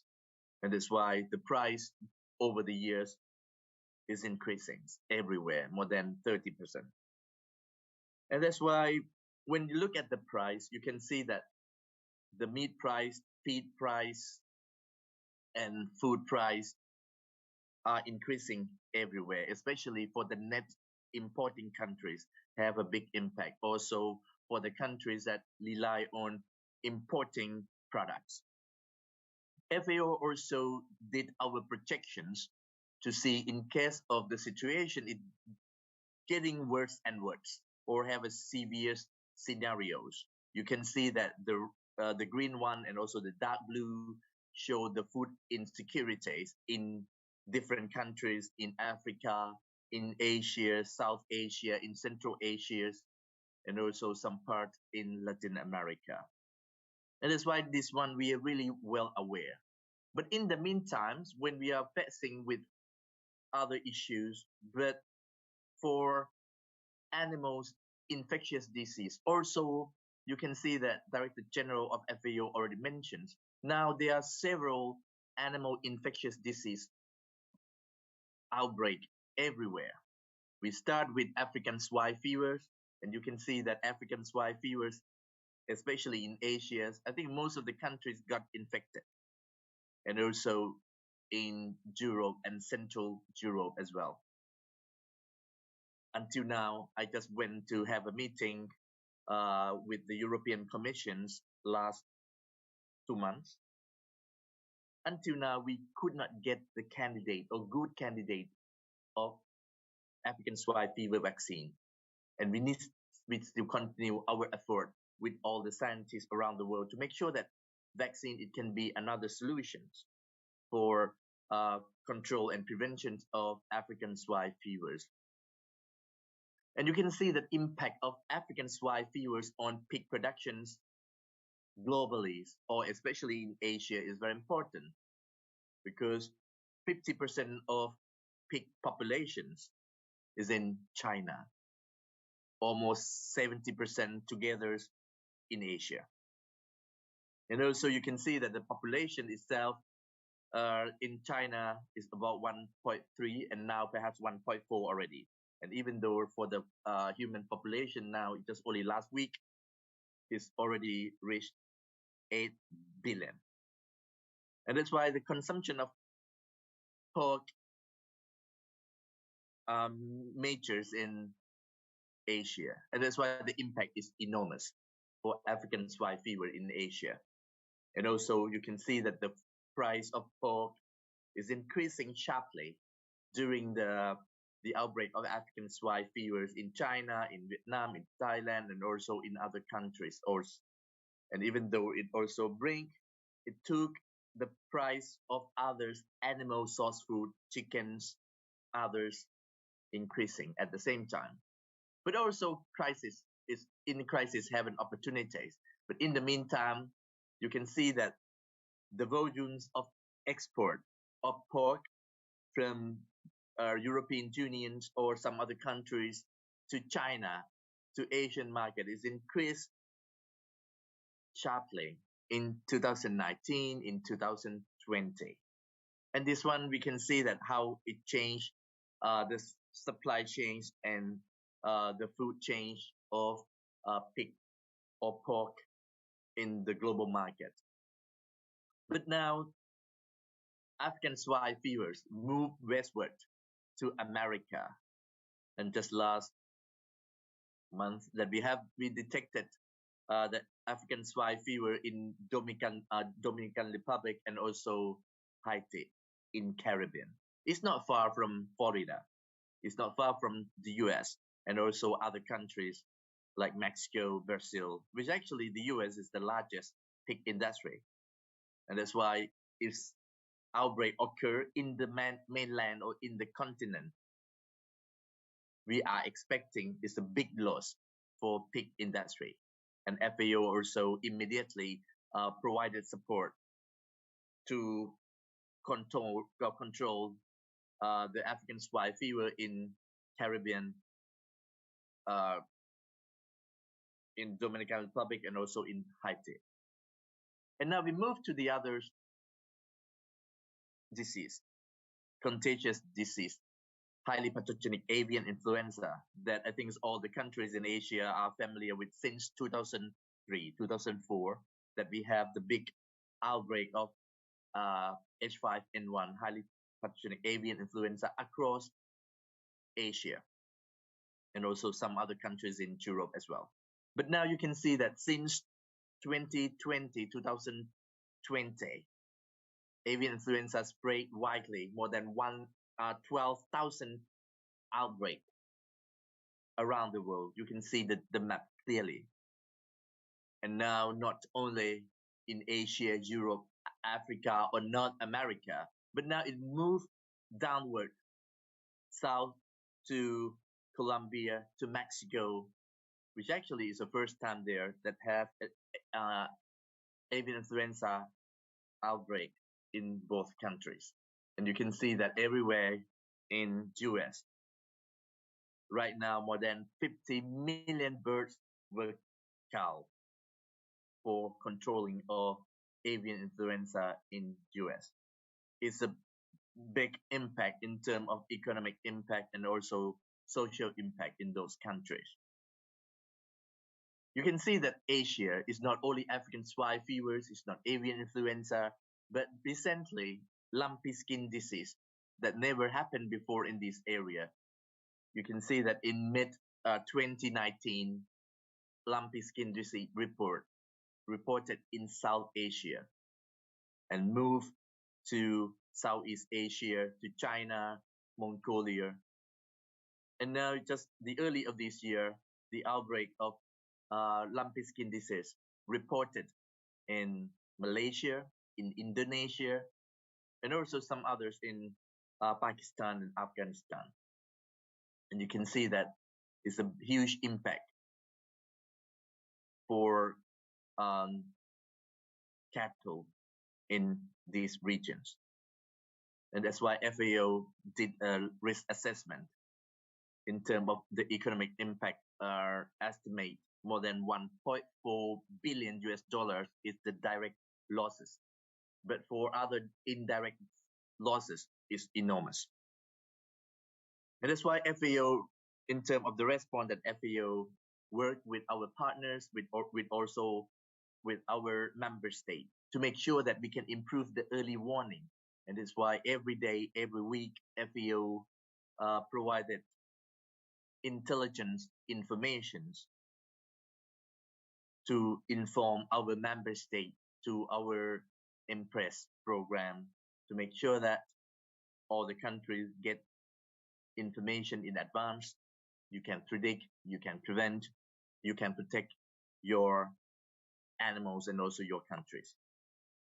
And FAO also have the global network because FAO have 130 country office around the world.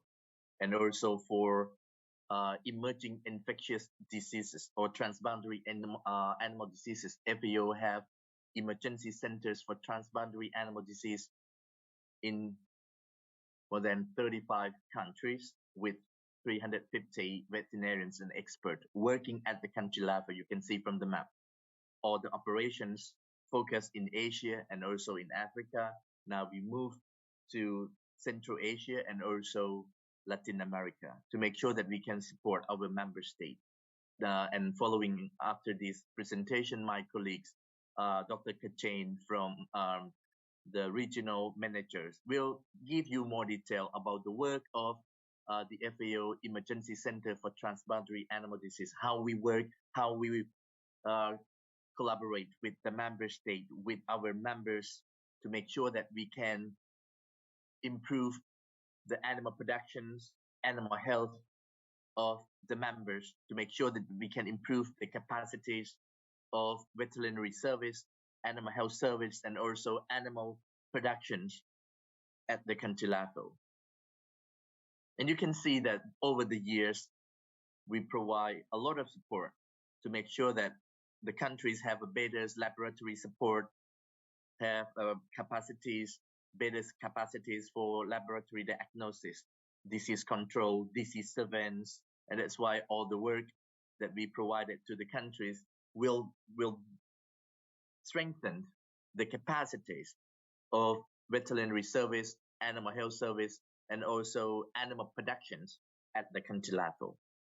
And even those when the countries have the emergencies situation, the outbreak occur, natural disasters occur in the countries, FAO will mobilize the emergency management centers for animal health, and we send our team to work with the government, to work with the member state immediately. And that's why all the support that we have done throughout the years to make sure that we improve the emergency management at the country level, to make sure that the response to support the members can be done immediately.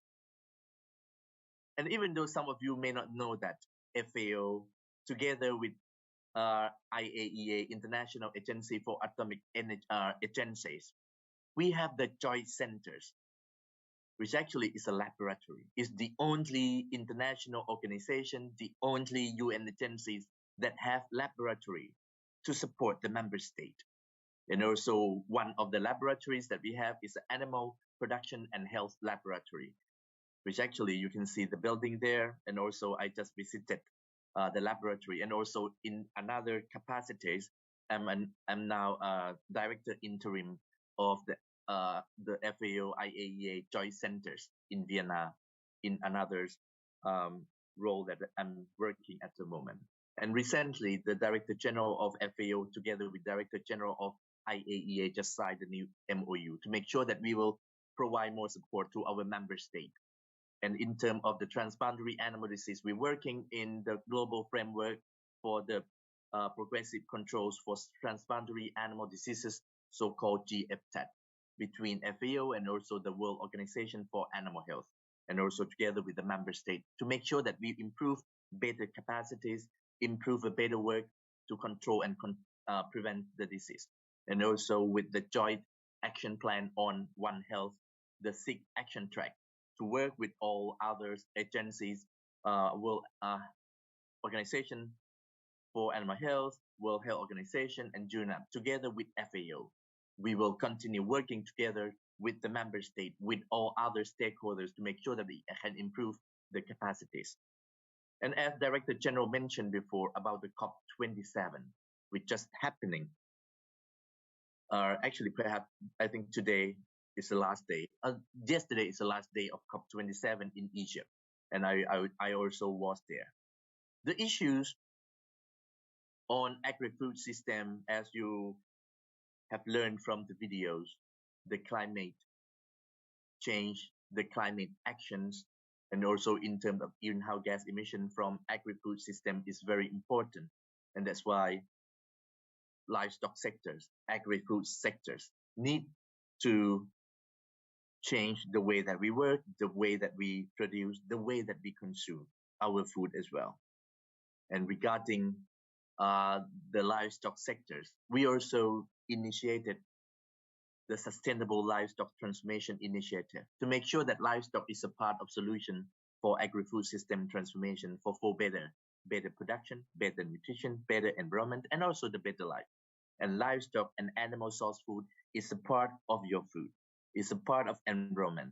It's a part of giving you a good nutrition.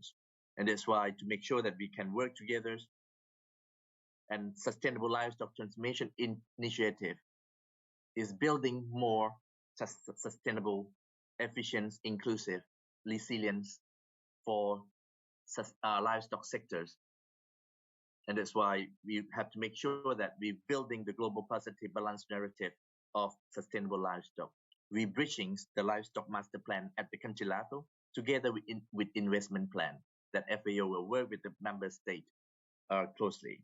We strengthen the sustainability framework or pathway to the subsectors like pathway to dairy net zero, pathway to beef sustainabilities. And also we integrating One Health livestock products and climate actions together with the crop, livestock, soil, nutrient cycling to make sure that we're working in the holistic approach. And also we need to enhance best practices, knowledge sharings, and also integrating the livestock and environment as a part of solution to make sure that we bring science and innovation to be part of solutions for this sustainable livestock transformation. And that's why we need to work together. And some of the work has been done already. FAO working with the Global Dairy platform to launch the pathway to dairy net zero. We started in the four countries in Africa, and also just last month during the meeting of the Global Agenda for Sustainable Livestock, FAO together with the government of Ireland. We also showcase the work that some countries are doing, and we can adapt and we can scale up.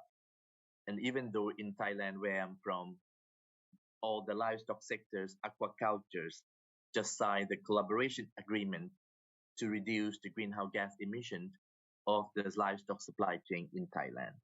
And even the last month, I had a meeting with the International Feed Industry Federations.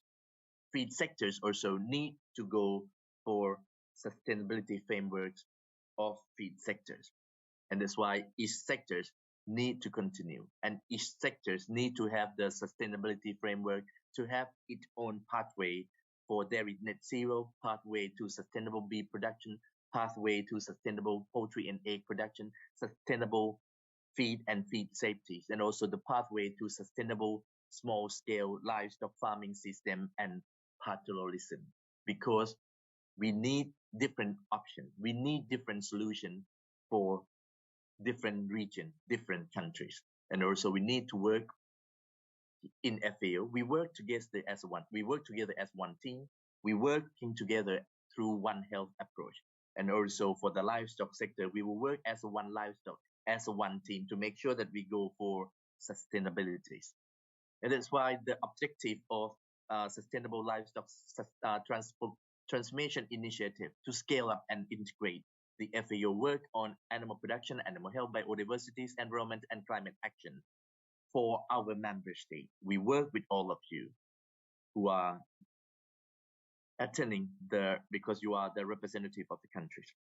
We also plan the future work to provide more technical support to our members to facilitate prioritization and cooperation with our partner to make sure that we can mobilize the resource and we can support the resource mobilization to our members who need it. And that's why at the end, to make sure that our agri-food system, we work together for more sustainable, resilient, efficient, and inclusive. And also livestock is a part of solution for agri-food system transformation. Thank you very much. Thank you. Thank you very much for sharing your insights with us.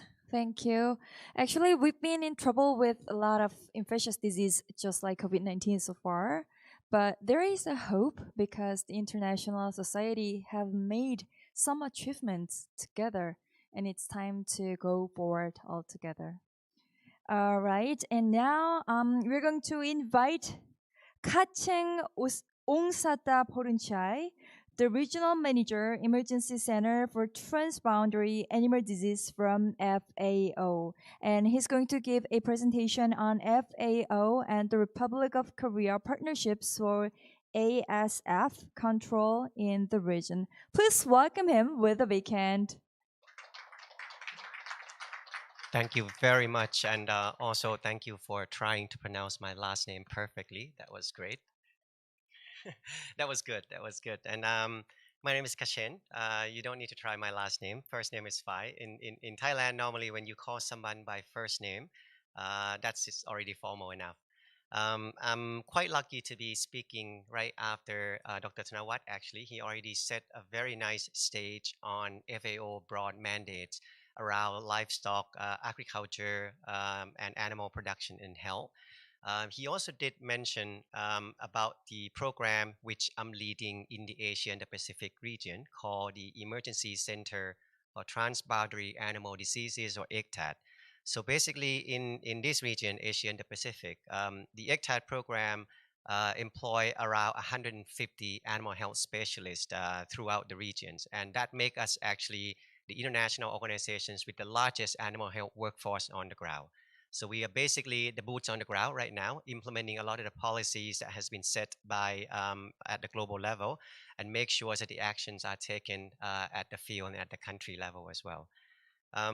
When I listened to a lot of the presentations since yesterday, I actually realized that even though I'm the expert in my field, but I'm actually a rookie in other areas. And I learned so many new things, from conflicts and impacts on agriculture, from climate change in relation to agriculture and livestock sectors, from this morning, the carbon neutrality, which is a reflection to me, realizing that I should not be expecting everyone to actually understand the technicality of what I'm going to be speaking.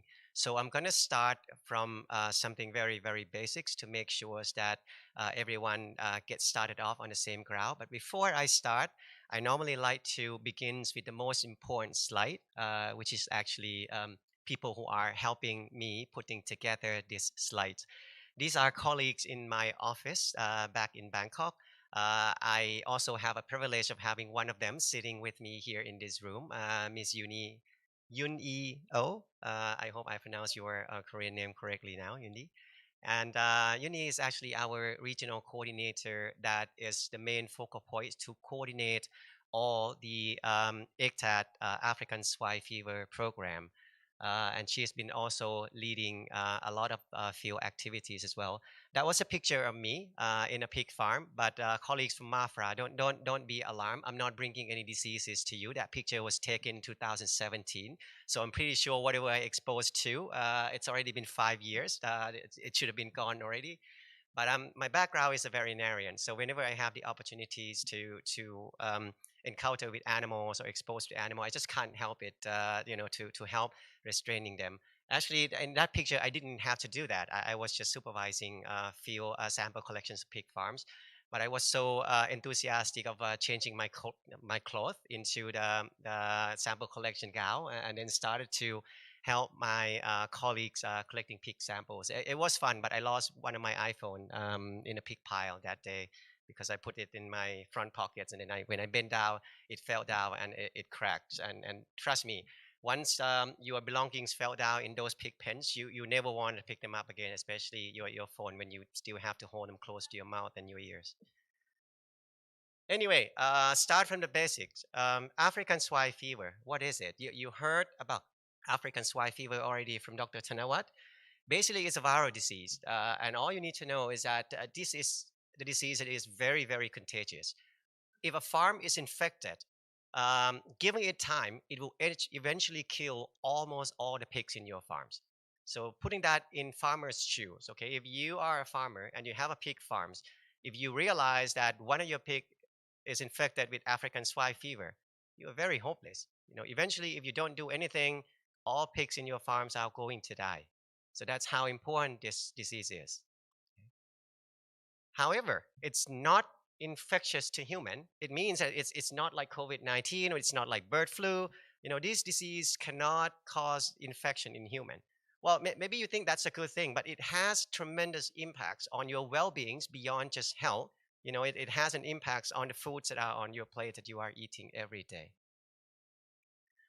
Dr. Thanawat already mentioned why it is so important to talk about African swine fever in Asia and the Pacific region.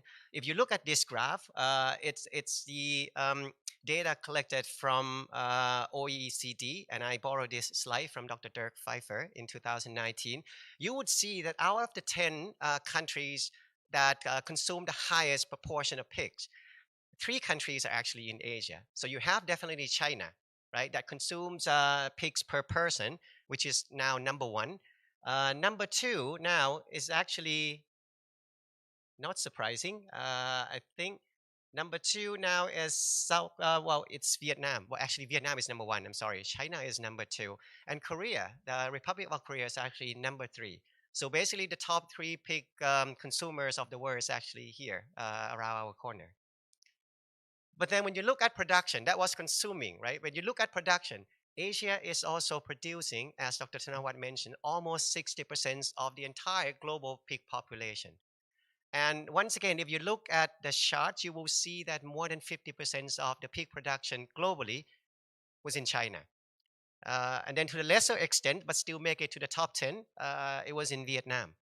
So basically, these 2 countries combined produce around 58% of the global pig population in the world annually. So if ASF came into this region, and as I highlighted before, it's going to kill. It's going to kill all the pigs that you have. You can start to feel the impacts now of what happens if the disease is coming into the area that produce 58% of the pig populations in the world. In comparison, it's like your kitchen is burning.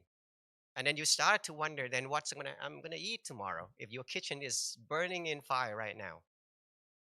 So these show how ASF spreads so quickly in the Asia and the Pacific region. It was first introduced into China in 2018.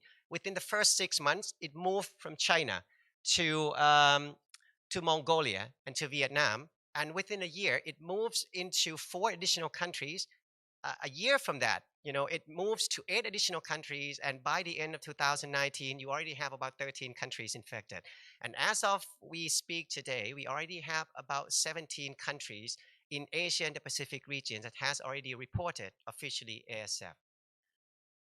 Unfortunately, the Republic of Korea is also one of those. Okay. So when you look at the impact, we always wanted to show the impact in China because unfortunately, this is the countries where we have most of the data, and the data in comparisons where we collect information from. So we started looking at production side. Okay, what happens to pig production in China before the disease occur? After the disease occur, you would see the horizontal axis is actually dates, and you can see the year from there. Remember, the disease was introduced into China in August of 2018. You started to see a significant drop of pig populations in China, more than 50% drop, okay, about 6 months later. However, China was able to actually regain its pig supplies within the countries, but majority of that are actually not coming from local production. It's actually coming from importation. And now start to think the cascading impacts of that. What's going to happen to the global pig supplies? Price increase, of course, because then again, remember I was telling you that in China, they're actually number 2 pig consumers in the world. And if you multiply that with 1.4 billion people, this is really the areas where it just suck in all the pig supplies that you have, which makes the global pig price increase significantly. That's the price. Does it surprise to you? Not really, right? So you see on the left side, before the ASF was introduced into China, that was the price of pig per yuan, Chinese yuan, per kilogram of pig. Okay, and within 6 months, the price jumped 300%. Okay. Imagining this, okay, you go into the markets. One day you are paying about 1.6 yuan per kilogram of pigs. 6 months later, you go into the same exact markets, buying the same amount of pigs, and you pay 3 times more. This is huge. Think about the impacts of that has on food security. Think about the impacts of that has on accessibilities of pigs and protein productions globally. However, okay, it's nice to look at these big numbers. So we're looking at billions, thousands, hundreds of thousands. But think about individual farmers. What do they feel? We always kept giving the numbers to you in the previous speakers as well, that majority of agriculture farmers, especially livestock farmers in these regions, are actually smallholders. right? So especially in the developing countries, ODA countries, 60–70% of agricultural productions are a source of incomes for a lot of the smallholder farmers. So let's look at them beyond the number. What do they feel? Okay. And this is the extract from an article on Nikkei Asia, which my team in the office also contributed to. And I'm just going to read it out loud for you. Okay. This is a true story, okay, from a farmer in Cambodia. So a decade ago, we started with 10 and didn't have a farm. Okay. Just had a small house where we slept with animals and children. Okay. I worked so hard to get where I am now. We built this with our bare hands. Now the business has lost so much. And I only wanted to cry. I get so emotional. And that was the interview from one farmer in Cambodia. Okay. Similar situation, a farmer in Vietnam. Okay. I kept borrowing from everyone around me. I didn't know what will happen to me in the future. And this is Ms. Kim Long. Right? So imagining this number and started to multiply that by the actual number of smallholder farmers there was in Cambodia. Okay, as the numbers show you, pig production in Cambodia, Cambodia has about 3 million pig population. Okay, 66% of that are produced by smallholders. So you are talking about 100,000 small farmers in the country. So this same exact story, as we speak, are happening to about 100,000 families that they are going out of business. Okay, how much debt there are. Okay. So basically, based on the interview, Ms. Lam actually, in 2019, was borrowing money from a lot of people, from her families. And during the time of the interview, she was about $25,000 in debt. $25,000 may not seem very much for some of us here or many of us here, but in Cambodia, the annual average family incomes annual is about $1,375 per year. Okay, this is for one family. And if you're just doing simple calculations, it means that if Ms. Lam is $25,000 in debt, it's going to take her at least 18 years to pay out those debts if she doesn't eat anything at all within those 18 years. If her children doesn't go to schools within those 18 years. Okay? If her family doesn't have to do anything else but just keep paying debts, which is not going to happen. So you can see now with those numbers, this is a very significant source of food insecurity, poverty traps, health implications, nutritional insecurity, and of course, indirect impacts to many other things that follows when the family is collapsing. Okay. And remember what I was telling you, that this same exact story is happening to another 100,000 family farms in Cambodia and millions more in 17 countries that are affected right now by ASF. So why is it so difficult to eradicate ASF? Rest assure you, from those 17 countries that are currently affected by ASF right now, none of them can eradicate ASF. And we do not really foresee that any of them will be able to eradicate ASF in decades to come. I'm not saying that ASF cannot be eradicated. It can. It has been proven in many countries in other parts of the world. But with the livestock infrastructure, livestock production system, value chain complexities in the context of Asia and the Pacific, we don't think that this will be something very easy to do in this region. Okay. And why is it so difficult? First of all, until at least, when I'm speaking right now, there is no effective vaccines commercially available for ASF at the moment. There have been a lot of research, there have been a lot of promises, but then again, nothing worked as well as we thought it should have worked so far. Which means that the only tools the governments and the farmers are relying on controlling ASF are just biosecurity, stamping out, isolation, movement control, all those classic control measures that we know in some countries do not work, right? So also ASF is very environmentally persistent. What it means is that it can survive in so many different objects for so long. And that's why in Korea, when you walk into the airports, people are so stringent about not bringing animal products into the country, because if you are reckless and you bring in just maybe a few grams of pork sausages and you think it's already cooked, it should not be a problem. Not for ASF. Okay, ASF can survive in high temperature for a very long time, And if you are not careful and you're bringing those products into the countries and you discarded them as food waste without careful treatment, it's going to pose a major risk to your countries. Okay? So that's why it's so difficult. Second of all, as I mentioned before, many countries rely on stemming out policies, including also the Republic of Korea. But in countries where resources are limited, especially in underdeveloped and developing countries, implementation of stemming out policies is not that easy. Okay? First of all, there is no effective compensation scheme. They can't compensate. Okay? It's operationally challenging. Imagining the events where you have to kill, let's say, 10 pigs. Where are you going to discard all the carcasses? Right? I was just mentioning that how environmentally persistent ASF virus is. You're going to need to make sure that you discard them properly. Otherwise, those pigs that you bury are going to continue to be the source of the virus if you want to rehabilitate. Okay? And now imagining if you have a farm of about 1,000 pigs or 10,000 pigs, if you have to stamp them all out, what are you going to do with the carcasses? How are you going to treat them? It's not that easy. It's very operationally challenging. I already mentioned about lack of compensation. We have been faced with a lot of the situation where farmers also know that if their farm is infected with ASF virus, their pigs are going to eventually all die. If you are a farmer, what would you do? Okay. On day one that you found that your pig might be infected with a virus, you will try to sell the rest of them while you can. Okay? And that's farmers. Remember yesterday we were talking about behavioral economies, right? I mean, people are behaving or responding to things sometimes irrationally. Of course, we can talk about social responsibility and all, but then again, if you are a farmer, once again, you have 10 pigs, right? You see one pig exhibiting clinical signs of ASF and you suspect that pigs might have ASF. If you don't do anything, the rest of the 9 pigs will die.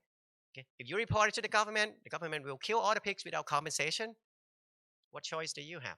You would still hope that the rest of the 9 pigs are still probably healthy and I need to sell them out in flesh. So that's what it's called, the fire sale, a cheaper price. And we need to take farmers' perspective into considerations when we are talking or thinking even about making recommendations on control measures, something that is practical, something that is implementable and equitable for everyone. Movement to meet demands. Again, I already mentioned that if we are going to talk about movement control in a situation where resources are limited, it's almost impossible to do. In many countries, when ASF was reported, what we found was that the government would go into the village and put a poster in and said, this area is banned. And then they left, right? So what do you expect happening? Back to the fire sale. Okay, back to quickly moving the animals out because they were farmers were so afraid that the animals will eventually get ASF and die. Right?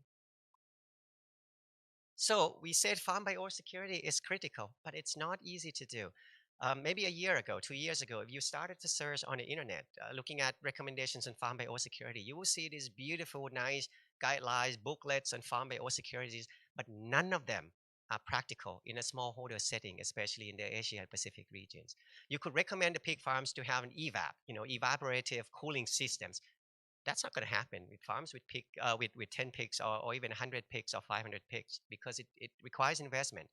So we need to really think about biosecurity in a sense where you are not expecting to completely prevent ASF. The best you could do is to reduce the risk and recommending something that is practical enough for farmer to practice that still allows them to continue their business or at least minimize the impact of ASF if it does get introduced into the farm. Right? Already mentioned that. Combined with a very, very complex pathways of ASF spreading and introductions along the value chain. And this is just part of it. Okay? Pig value chains are much more complex than this. So if you see something happening in the pig farms, it doesn't really mean that it's just in the pig farm. You could see the complex chain over there. Something is happening now with the traders, something is happening in a slaughterhouse, something is happening in the markets. But again, if you are the government agencies responsible in controlling ASF, what are you going to do? Right? You can trace it back so far to the resources that have available for you. And it's really difficult. I'm not complaining, but I think all of this will need to be considered once again when we are talking about making recommendations on something that is practical. not only for farmers, but also for government officers, both at the subnational field level as well as people at the national level. Okay. Now coming back to FAO, what have we done since the introductions of ASF? We have been mobilizing resources and we have been working with a number of partners in this region. So I just mentioned a few partners here, and I'm sorry I use a lot of acronyms, but opportunities now for me to actually spelling them out. We have worked with the United States Agencies for International Development, Bureau of Humanitarian Assistance, or BHA there, to do a unique community approach on community intervention. We also mobilize FAO internal resource through the technical cooperation projects to kickstart a lot of the regional consultation. We also work with Chinese government to reallocate or reprogram small amount of fund under the existing South-South cooperation projects to support some unique regional experts meetings at the beginning of the outbreaks. And I have to acknowledge and thank also the Republic of Korea, first of all, for the significant flexibilities. You know, we actually had back then in 2018 a project funded by the Republic of Korea that was focusing on bird flu, actually, not ASF. But when the outbreak of ASF happened, the government was so flexible with us, you know, to the point where we were able to actually reallocate funding from the bird flu projects to support some activities on ASF, especially during that time, strengthening diagnostic capacities of certain countries to be able to perform basic diagnosis of ASF. And I also have to thank actually Dr. Shin here, who was actually managing that bird flu project back then and was really quickly worked with us to reallocate those resources. And then now we have a dedicated multi-year project funded by the Republic of Korea to implement specific unique activities on ASF. Which again, I also very much enjoy working with colleagues here and their flexibilities and their patience with us, especially during the difficult time implementing this project during the COVID-19. And more recently, we also have project from the US government under the Defense Threat Reduction Agencies that works also on some intelligence around WIBORs as well as also the value chain studies in specific countries. So we are doing this in what we call a programmatic approach, and this slide just highlights the main focus under the ROK funded project on ASF. I won't spell them out, but just wanted to say that within the scope, the ROK project is actually focusing or delivering its main focus on strengthening field capacities. Starting from field capacities of government officers, and this is not the national government officers, these are government officers who are at the district level, at the village level, to be able to work with farmers in moving on to the next steps in improving farmers' biosecurity through also other contributions.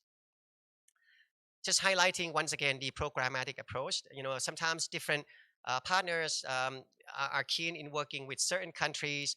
For the Republic of Korea, once again, we have received a lot of flexibilities from the government to propose which countries we wanted to work with. And when we developed the project, we actually looked at countries where other projects are not addressing, because we knew that eventually ASF is going to spread to them.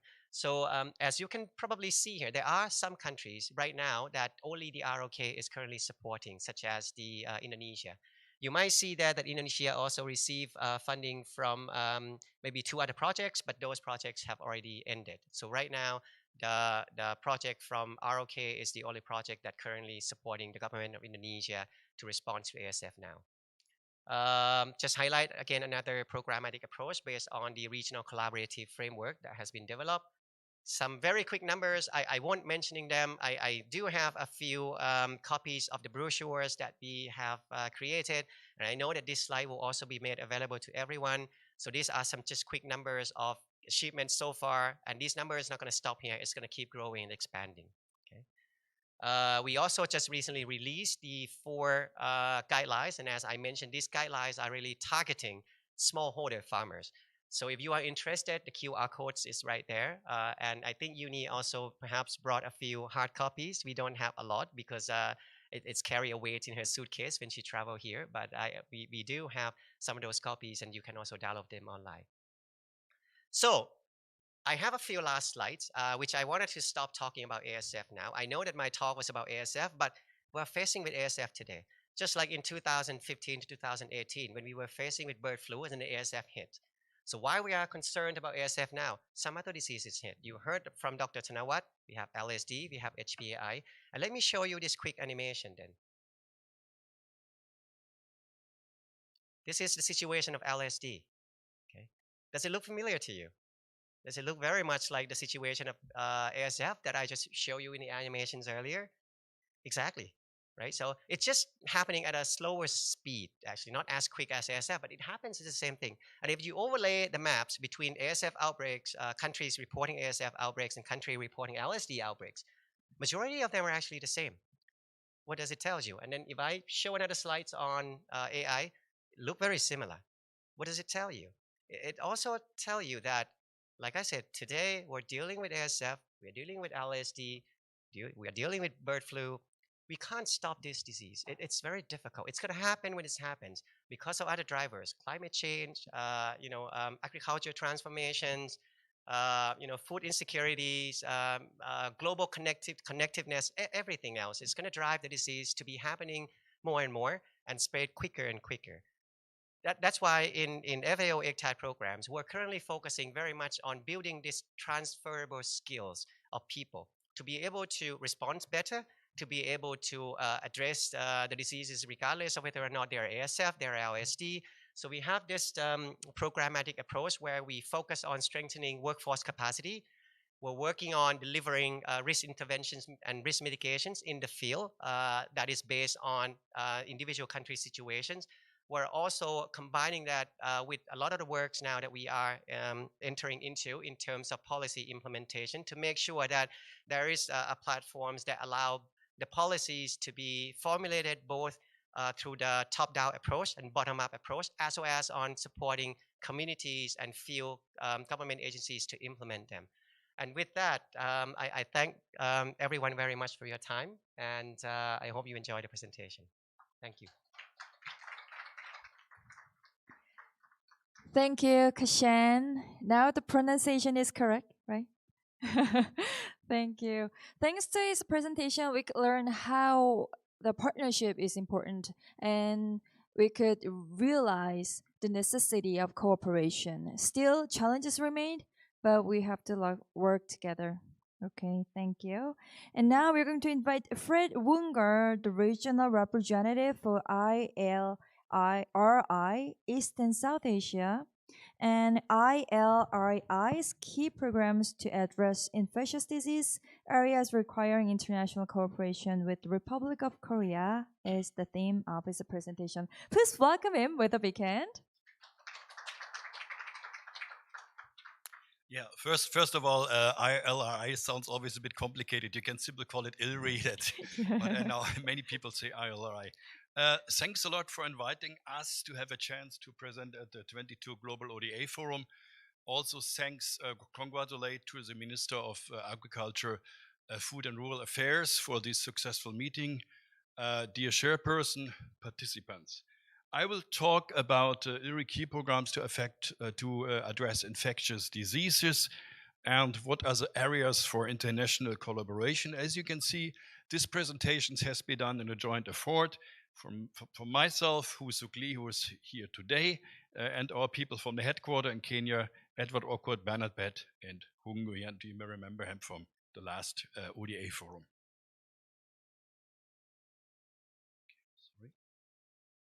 Fast. Okay. Yeah. Allow me to start with ILRI a little bit. ILRI is part of the CGR, and they look back for 50 years of agriculture and science innovations for development. We operate in more than 100 countries with more than 3,000 partners. Recently, you may have heard about it, we changed the process a bit to one CGR, which is a new collaboration process aiming for more synergies, more joint resources and high impact, and most importantly, to speak with one voice to the partners and also donors. We have now under one CGR 6 regions, and the regions we are operating here today is South, East Asia and the Pacific, and that's actually led by the region director, Jambale, who is also the director of ILRI. ILRI is actually remains as an legal entity. This was in discussion before, so everything remains the same. We have still 13 centers and all are the same. You just work more together as one CGR. ILRI office is actually located in Kenya with a headquarter and Ethiopia, and we have offices in 12 more countries. We also have an office in Vietnam. We have around 600 people overall, 40% women, 60% male. Capacity building is one of the main issues we address. Just for 1 year, for instance, we have 80 research fellows, 150 MSc PhD fellows, and 15 interns. And this brings back, this shows you where we are in the region. We work on animal health and human health, on sustainable livestock systems and livestock genetics. This is our regional office in Hanoi for East and Southeast Asia. We currently have 23 staff, including 4 experts and 3 PhD students. And it's really an interdisciplinary research team, vets, geneticists, economists, gender, and monitoring and evaluation. And my presentation, this is a technical part, will address some issues about importance of livestock. This has been already excellently addressed by the 2 previous speakers and the challenges. And then present our programs on zoonosis, AMR, food safety, where we use the One Health framework, and as well animal health with emphasis on African swine fever. Actually, I have to use my laptop. I have very bad eyes, so if I use this one, it's too far from me. Sorry for that. Importance of livestock. This has been already addressed by the previous speakers. The demand for animal-sourced food, milk, meat, eggs, is increasing, and the fastest increasing actually in low and middle-income countries, driven by population increase, rising incomes, and also urbanization. 70%, and even that has been mentioned already, of livestock-derived food consumed in local-income countries comes from small-scale farms and often sourced also in so-called informal or traditional markets. And you can see the figures here for beef. For instance, this varies by region, in particular import very much an increase between 2010 and 2013 for Southeast Asia, for Southern Asia, Africa, and Southeastern Asia, our region. I present only for our region. For instance, for beef, there is a projection these 20 years of 90%, for milk 40%, for pork 50%, and for poultry even more, nearly 90%. And it was just addressed. ASF has actually had a contrary effect to that. Still, there is more demand for animal-sourced food. With a higher demand, there are also challenges.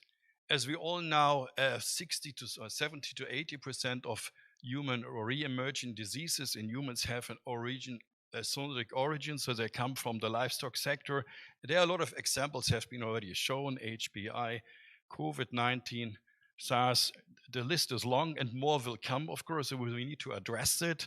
Another thing is food safety. Food safety and the global impact, and that has been expressed in the FERC report from 2016 or 2017, has the same burden as tuberculosis, HIV and malaria, but the investment on food safety is actually much lower when you compare to the big 3 diseases. Today, when it comes to another threat, AMR, 1.2 million are estimated deaths per year, the most of them 90% in low and middle income countries. For 2050, 10 million deaths are projected each year from AMR. And this shows you the ILRI programs globally in Africa, which is our main domain of research traditionally, but also in Southeast Asia since the last 15 years. In Africa, just allow me to give a few examples. For instance, we have the ORECA One Health Center in Africa. These are One Health centers, and they're promoting One Health research, learning by doing research and capacity building in certain countries.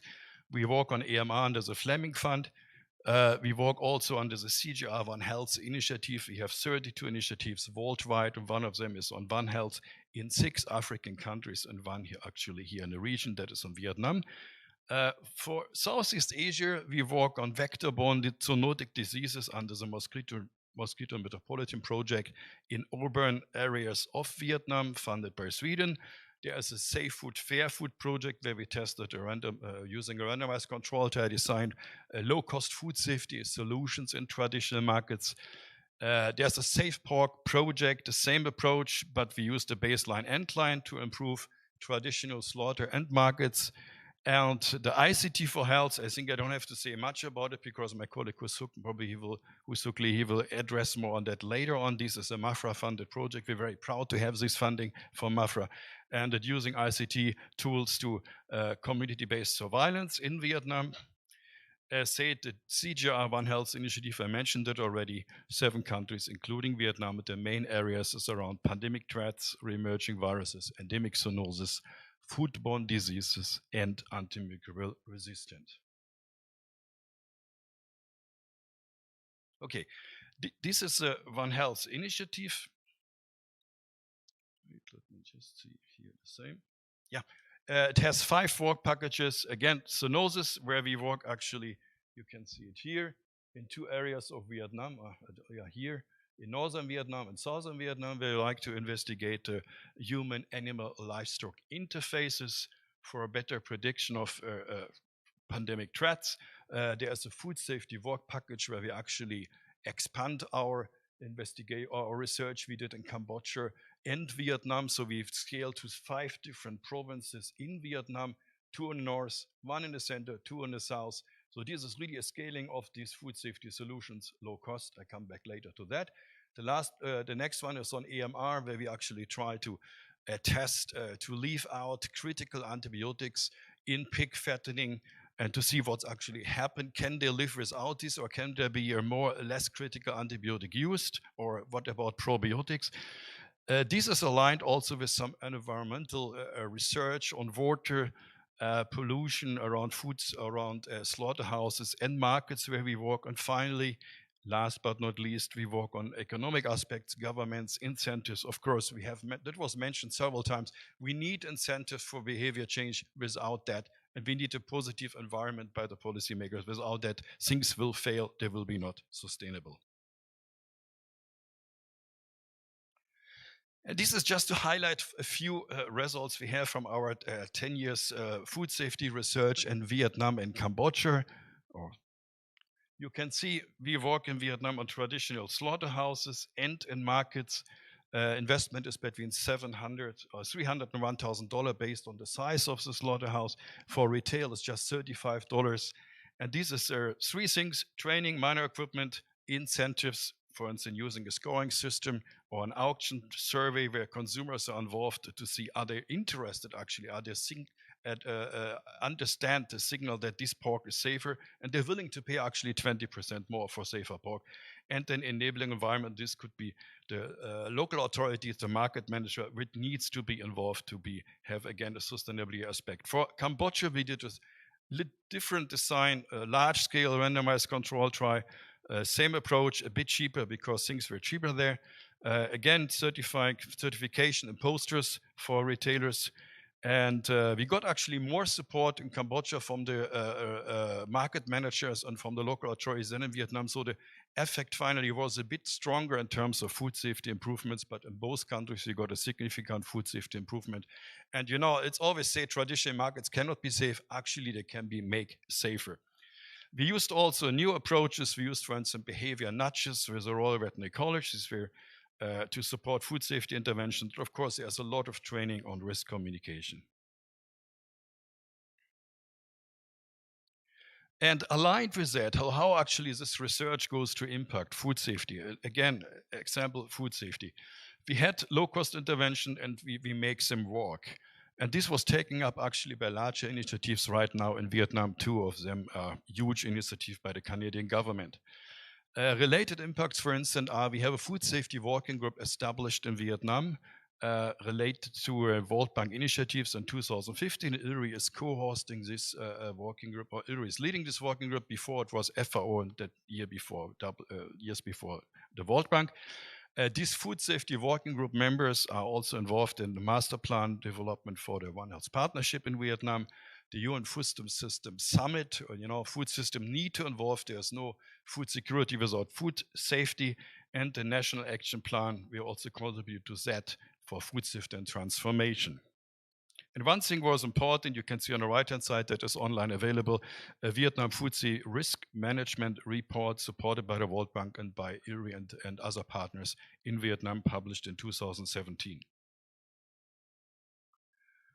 One thing, if it comes to One Health, and of course food safety, AMR, and zoonosis control need a One Health approach. We have a One Health partnership in Vietnam, which is very successful already in the second phase with 32 development partners, donors, embassies, led by the government, by the Ministry of Agriculture and Rural Development. But actually at the grassroots level, we have limitations. So we work on provincial One Health field sites. One has been recently opened. You can see our Director General, Jimmy Smith, was opening that field site in August 22. And it's actually a collaboration with the Taiwan University, research institution, local authorities, and CGI, and also actually the private sector. We work with them on the probiotic trial and pig fattening. Now let me move to African swine fever, just in addition to what has been already said. We work for that traditionally, of course, in Africa, as it is endemic there for many decades. Projects are around epidemiology and control of ASF, development of a safe DIVA vaccine, pig value chain development, and the pig sector is actually really growing. If you remember my first graph, in particular in Africa, with more than, I think, 70% between 2010 and 2030. So, and IRRI is actually also, we have a big bioscience unit now trying to work closer with the Vietnamese government on this vaccine, which has been recently developed, to see what are the constraints. As outputs, we have value chain, better value chain understanding, and enhanced capability of disease surveillance personnel, for instance, using a mobile PCR pen site test in some African countries. And this is, I think, an example from Uganda. For Southeast Asia, we work on project. This is very much led by my colleague Hoo Suk Lee here and funded by the Korean government. Thanks again for that. Monitoring of clinical epidemiological features of ASF. One thing is for some virus thresholds in feed and disease transmissions models. Economic impact we did actually with FAO some years ago. And sapling, this is an acronym for one of the new CGI initiatives. It stands actually for Sustainable Livestock Systems, and it's an interdisciplinary approach combining breeding, feeding, feed forages, animal health, animal welfare, food safety, and also actually cooperatives to have better market access for rural farmers in northern Vietnam. And here we try also, Hoo Suk actually was involved in that, low-cost biosecurity improvements in South Son La, in the area where there's a lot of indigenous pigs held by indigenous people. Risk pathways have been identified for ASF and risk factors.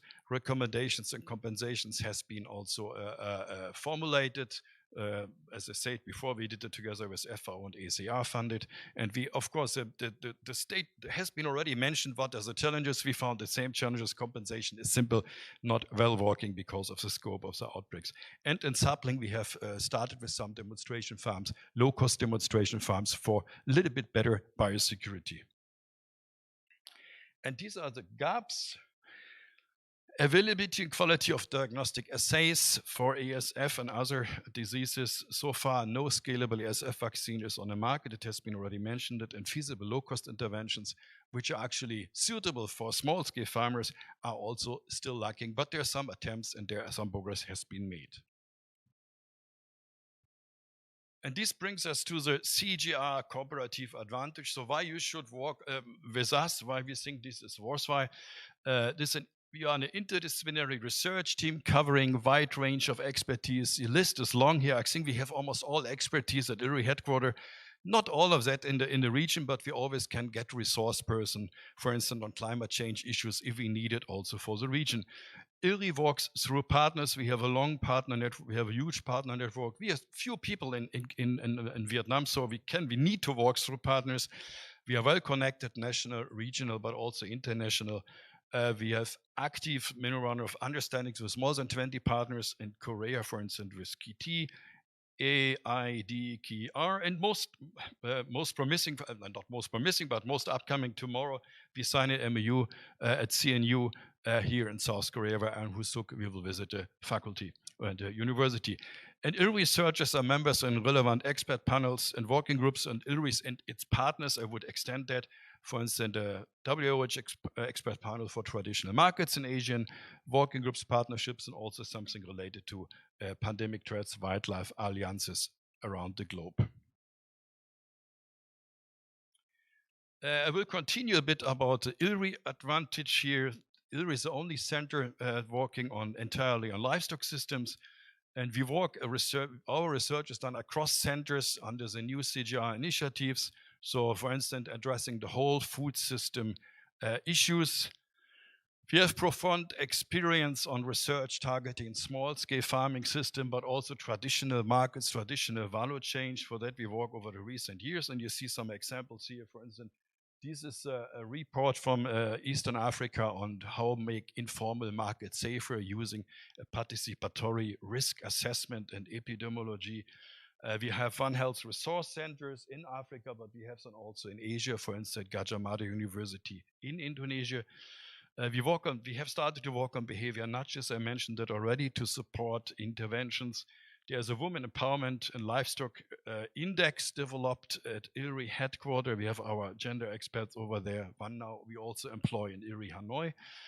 The One Health centers I mentioned already, and we have a One Health strategy recently launched, and that's also online available. And in terms of impact, ILRI has been recently evaluated in terms of impact. There's an impact book available online if you're interested. And this brings us to the areas in need of collaboration. First, explore opportunities to provide technical guidance to low and middle income countries for sustainable livestock systems. Then explore collaboration related to post-COVID recoveries through a One Health approach. Develop scientific knowledge on emerging issues relevant to the livestock sector and technical support on eco-friendly decision-making and policy. Design tools and approaches to reduce the environmental impact of livestock systems and identify ways how a One Health approach or intervention can help here to spur investments and innovations. And finally, participant in joint research, communication, capacity development. So that I think it's also recently very much promoted by Asian and the Asian CGR concept note, which is currently developed for across the Asian countries, led by the regional director. This is almost my last slide. Plans for collaboration with the Republic of Korea. To summarize it, to support the development of sustainable livestock value chains, eco-friendly production, integrated animal-human health in low and middle income countries. 3 pillars here. The first one is ICT and livestock, use of ICT and livestock with government agencies, academic and private sectors. Then under these have pilot studies for smart farms, develop ICT tools to improve traceability, food safety along the value chain, develop e-training materials, and monitor infectious disease and antimicrobial-resistant pathogens. Under the second pillar, disease control and prevention, with private sector and academia, develop disease diagnostic tools. I have said it already, this is actually still a bottleneck. Develop new drugs and vaccines, assist in implementing regulatory policy and monitoring programs. So of course, we need to work here with international partners like FAO and also the governments. Animal welfare, a very new area, but a very important area.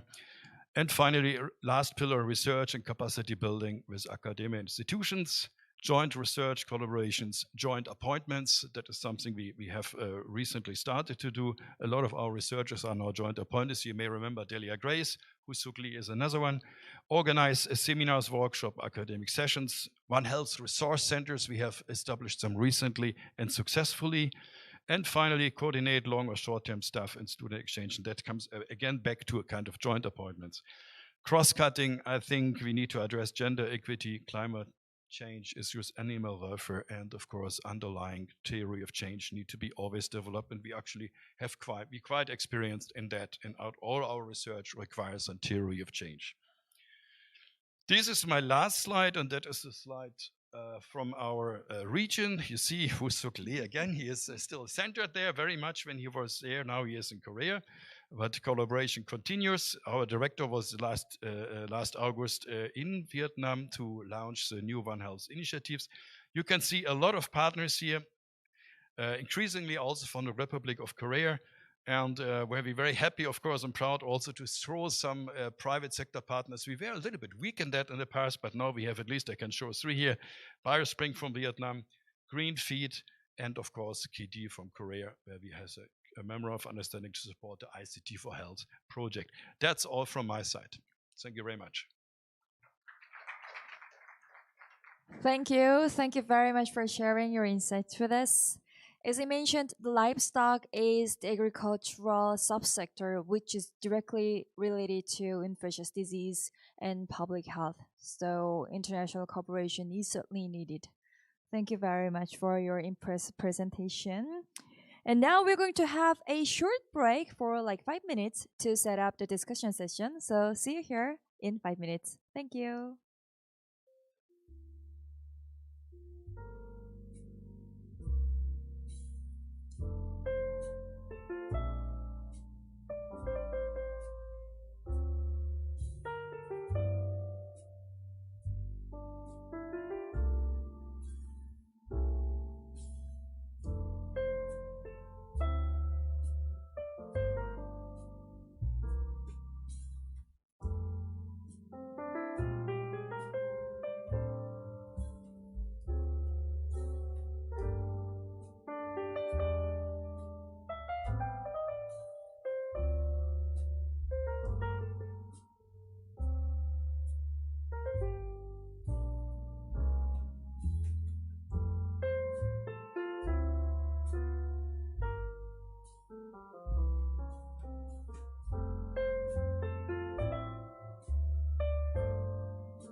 May I have your attention, please? In a minute, we're going to start the fourth session's discussion session. So please come inside and conference room and take your seats.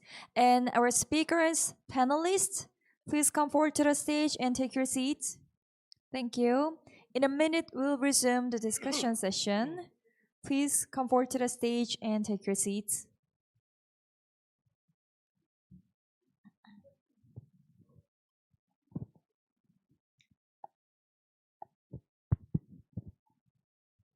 All right. Now we'll begin the discussion session of the last session of this forum under the theme of infectious disease. First, I'll introduce our chairperson, Han Sang-yu, the professor of Department of Agriculture and Resource Economics of Seoul National University. Please welcome him with a big hand. Thank you. And we have Tanoa Tien-sin, the Director of Animal Production and Health Division from FAO. He's with us online through Zoom. Hi there. Can you hear me?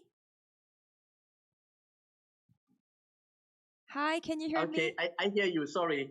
Sorry. Yeah, because I joined another meeting at the same time. Ah, really? In Oman. That's why.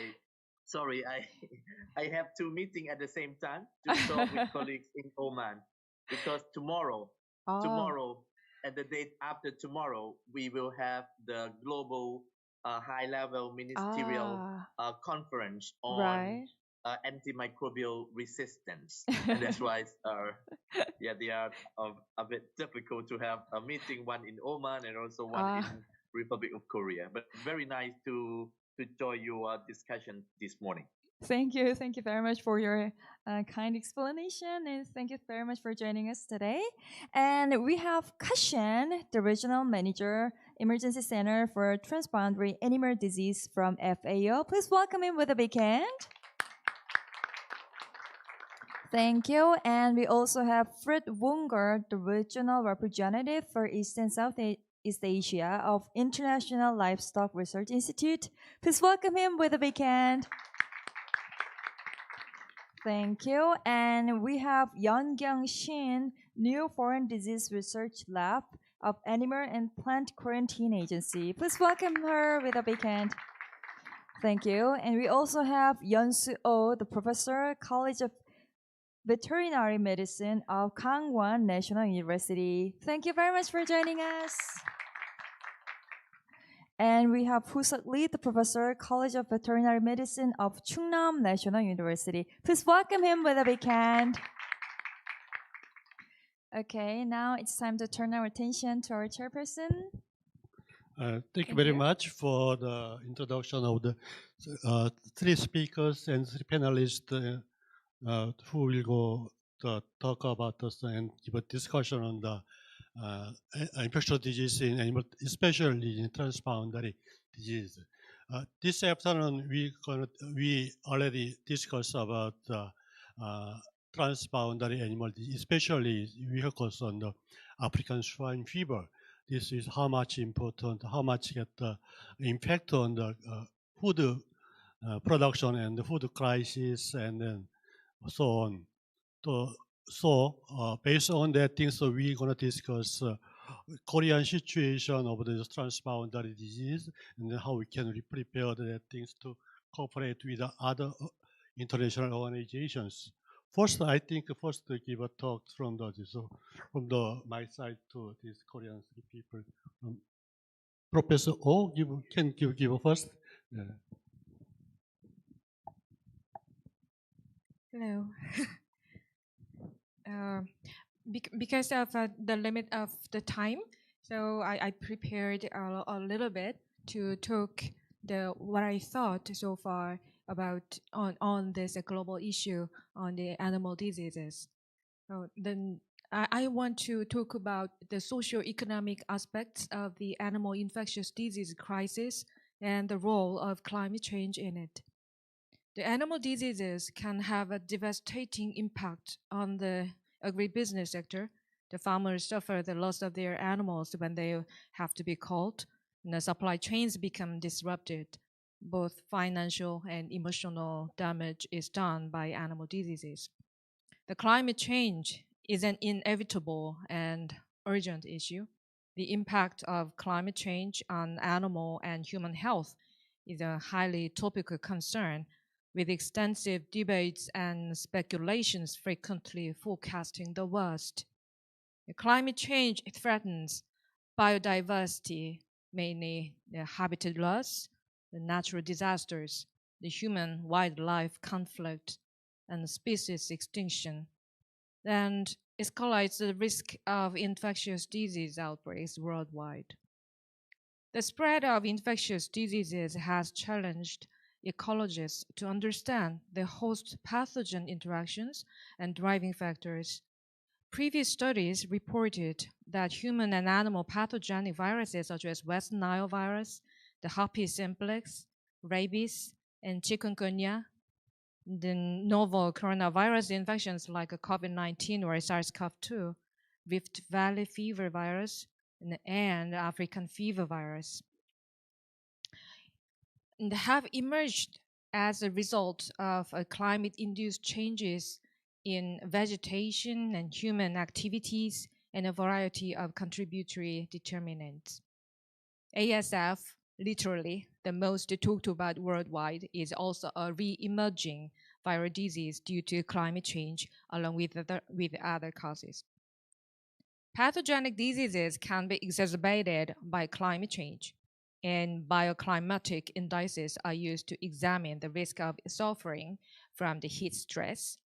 The long-term studies of climate factors may reveal the association between ASF and climate change. Similarly, it is imperative to know the distribution pattern, but hard to determine for environmental management.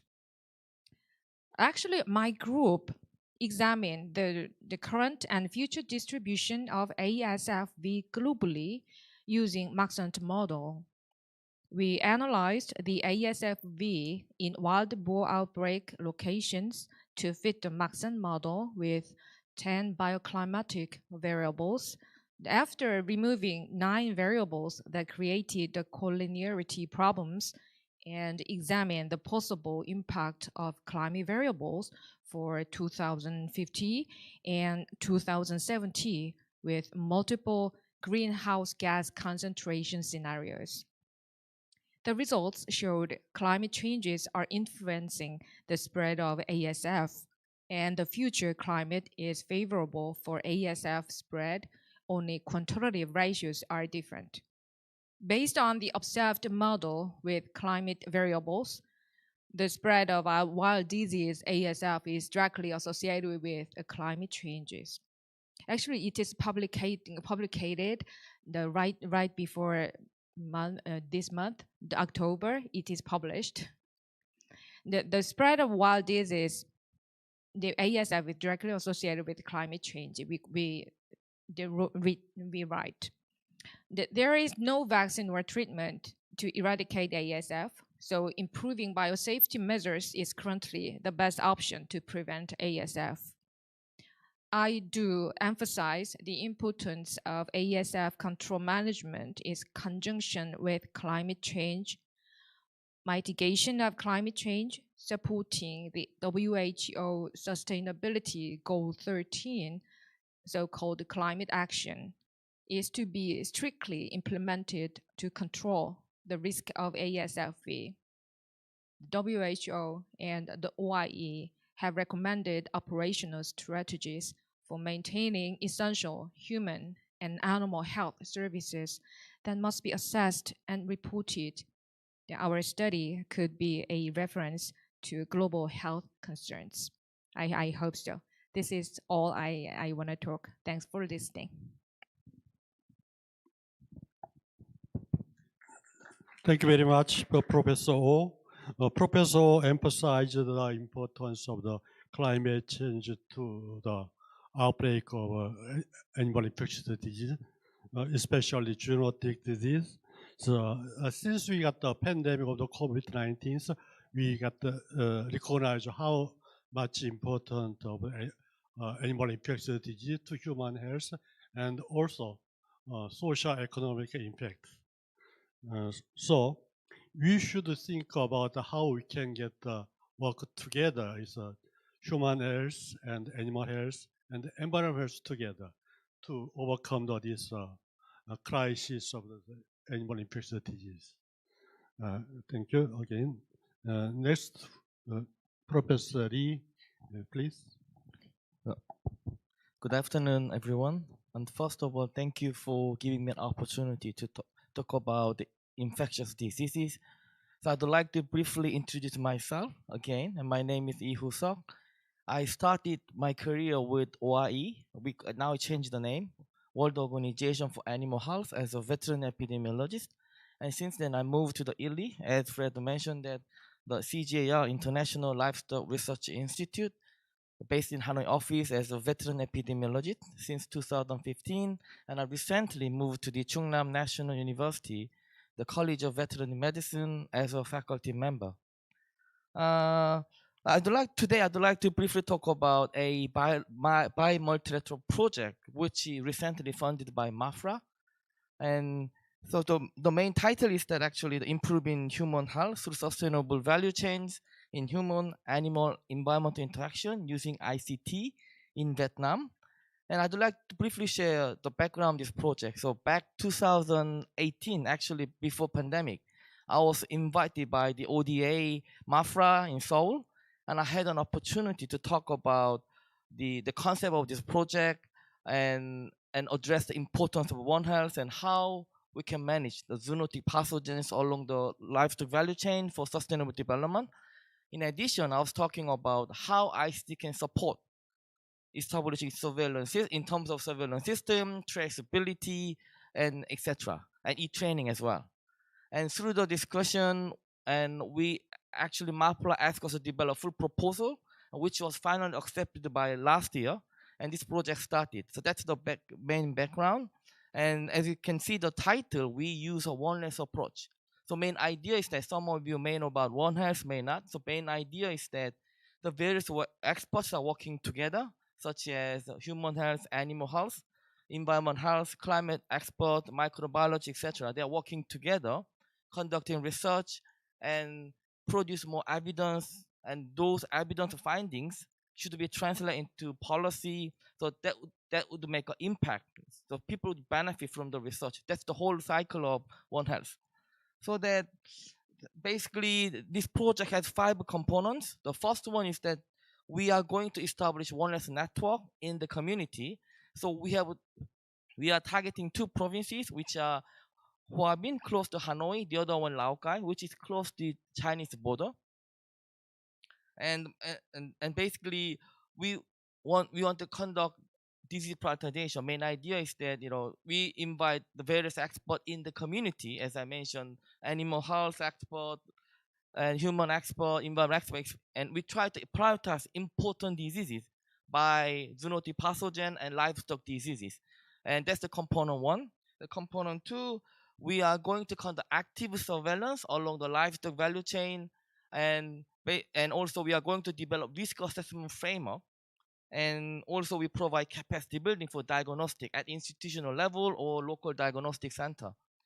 The third one is that we are going to conduct a pilot study, is basically establish surveillance system in the community. So main idea is that how ICT can support for establishing surveillance system in the community, especially when it comes to in low middle income countries. As Kazen mentioned, that actually surveillance system quite poor. The farmers who are living in remote areas, the accessibility of veterinary services is quite poor.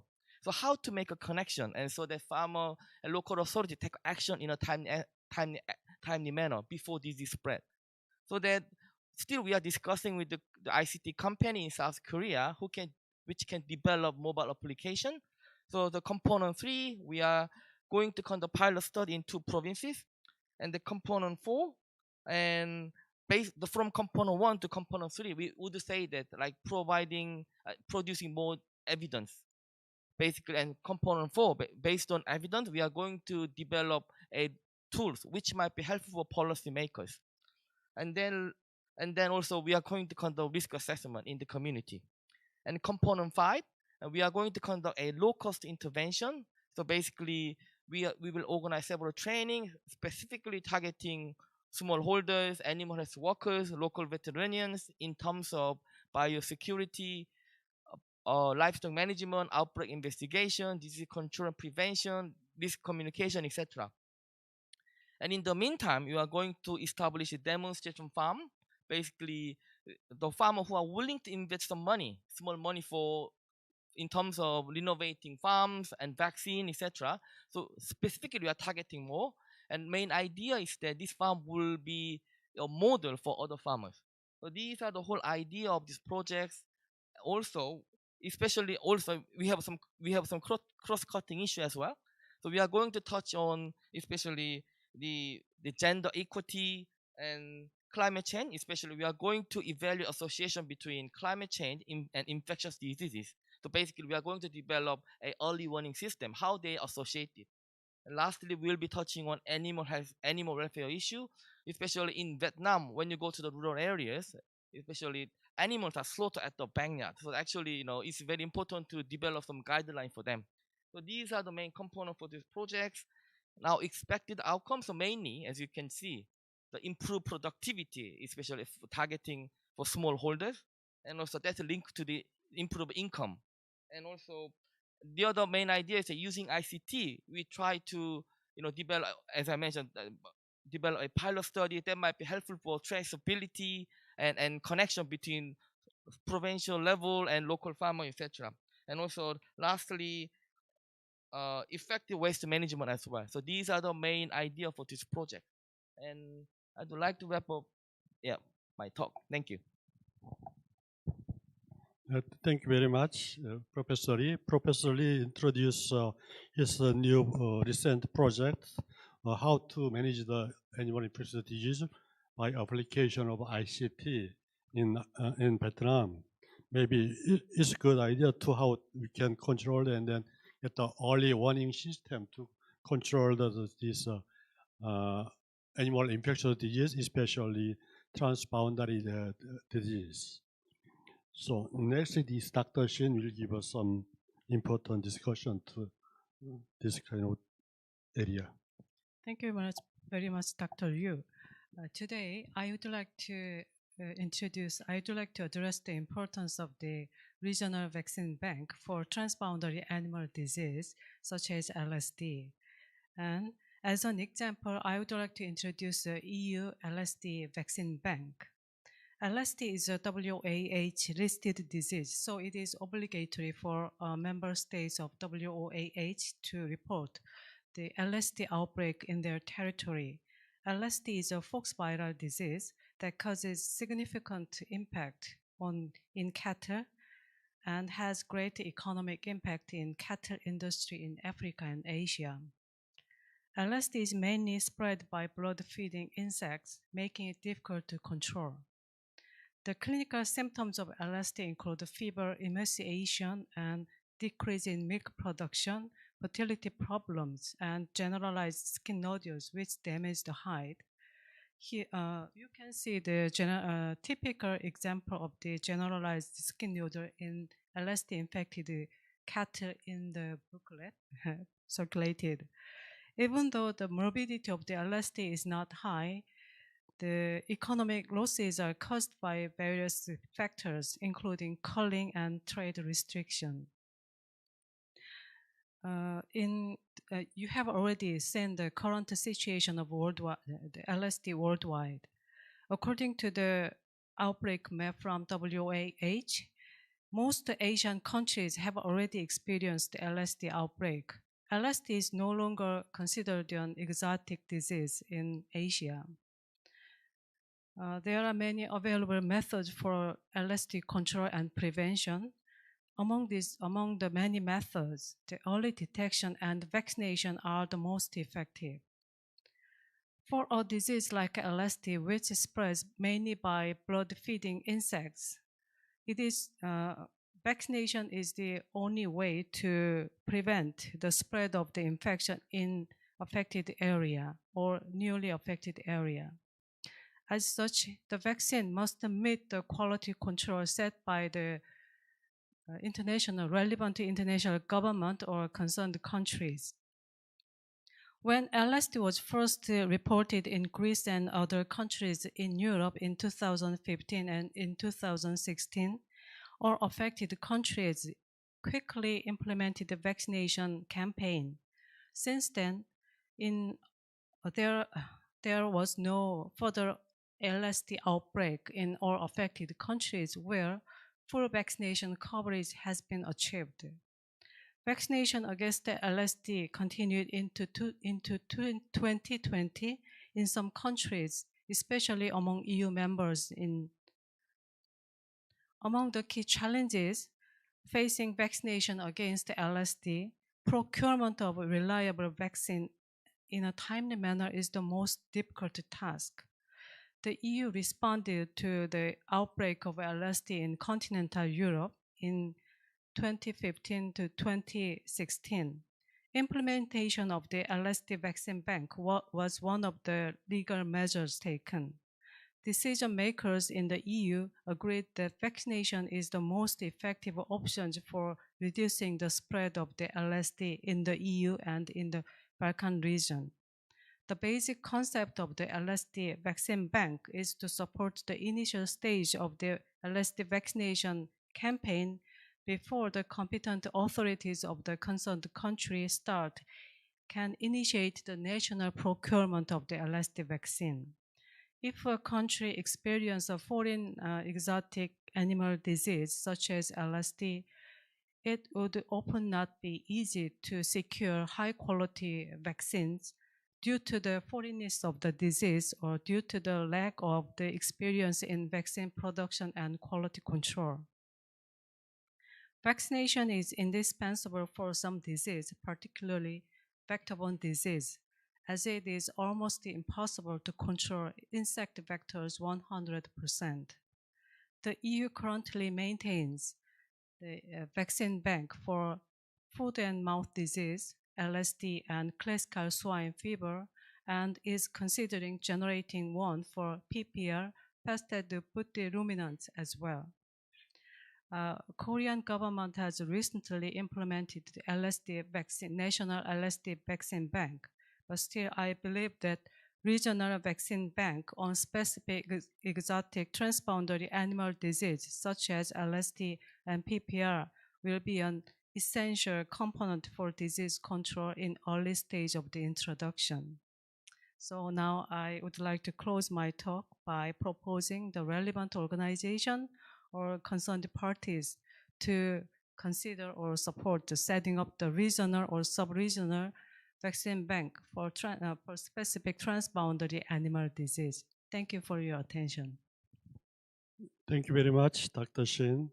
Dr. Shin emphasized the importance of vaccine bank to the exotic animal disease.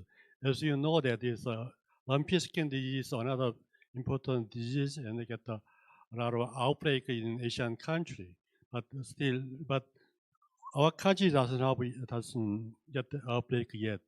So we should prepare that when we don't know when in our country get the outbreak of this lumpy skin disease. So she emphasized how to prepare that things. So she proposed as one of the things is vaccine bank to this disease. Thank you very much, all the three panelists. And three speakers, any comment on this discussion from the three panelists? Kanchan, do you have something?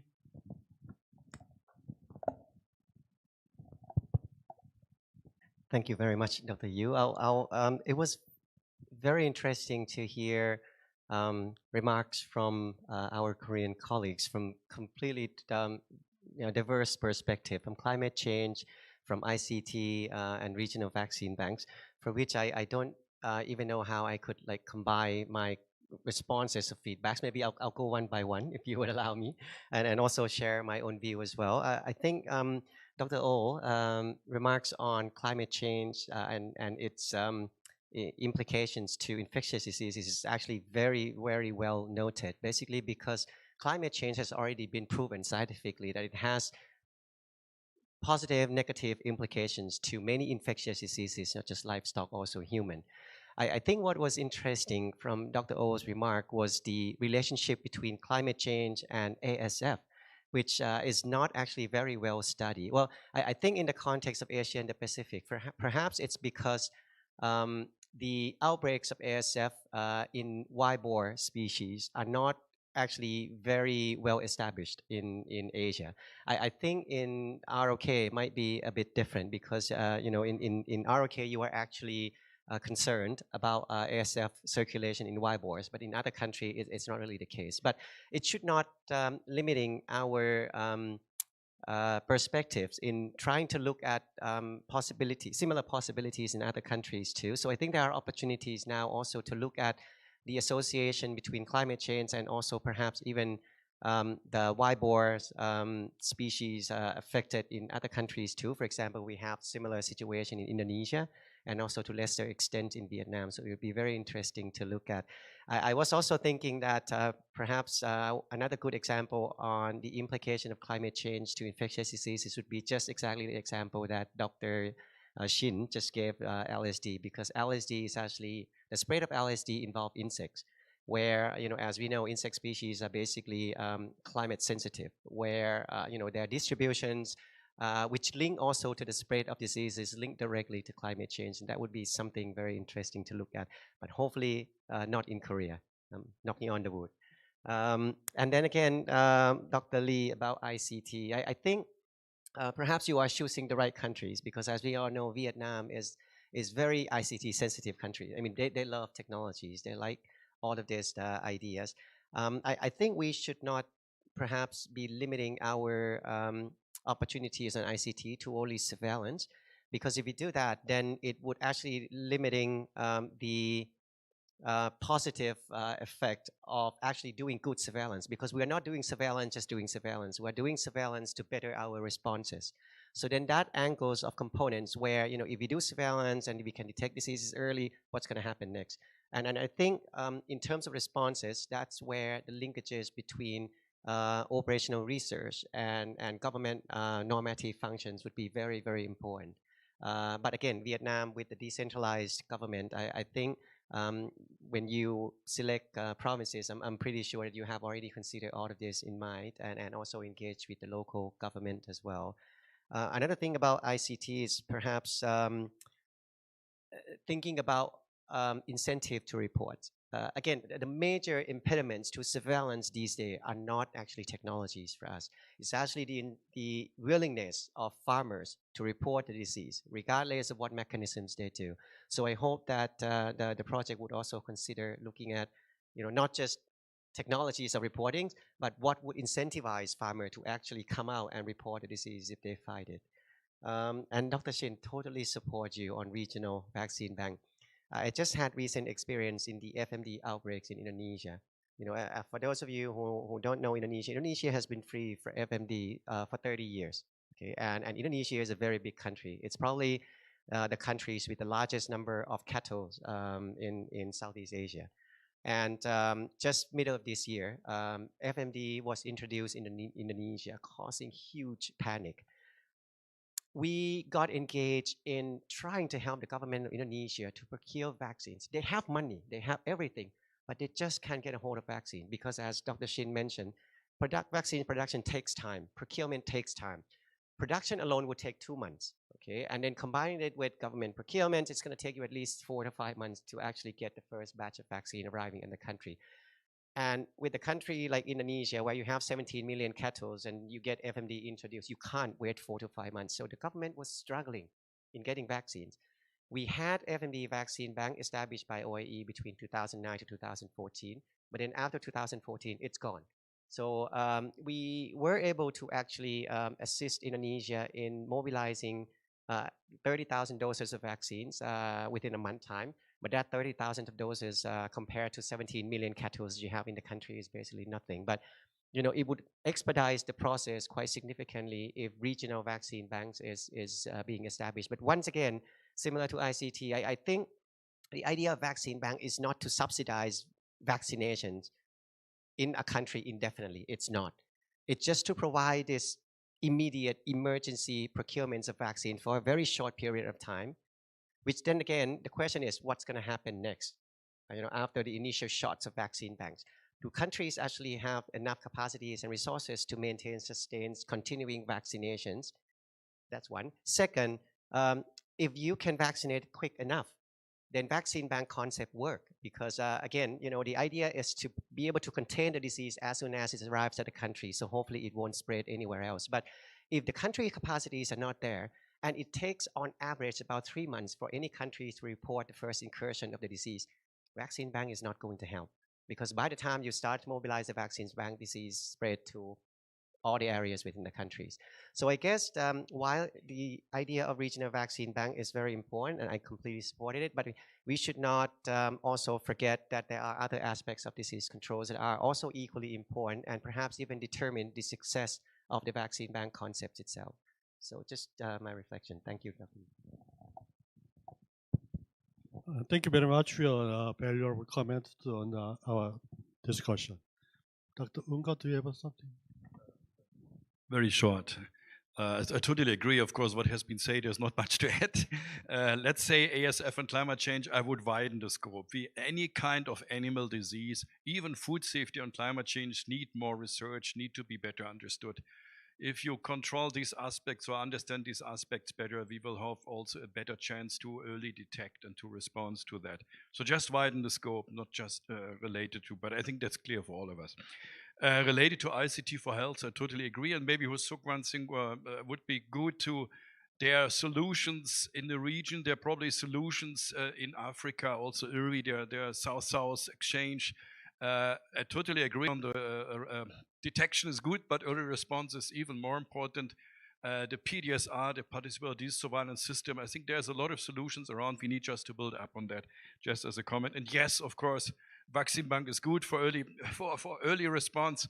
In addition to all these other aspects of distribution, budget of governments, that this kind of is considered. We are really in the time, and I just had a discussion, I think, with a colleague from ADB here. We have that situation that these things will come, and they come more. There could be also, let's say, Rift Valley fever, for instance, which is really also a zoonosis, and the issue really is a serious thing. So far we're lucky. I mean, COVID was not so dramatic. It was dramatic, don't misunderstand me. But there could be other things come, and they will come. So we need to be much better prepared in the future. And the only way is really to work on these surveillance systems and early response. Thank you very much. Thank you very much. Any comment from the room? Yep. Thank you very much for giving me the floor to respond after listening to all of you carefully. I can say that when we're talking about infectious disease, there are so many factors. And also we know that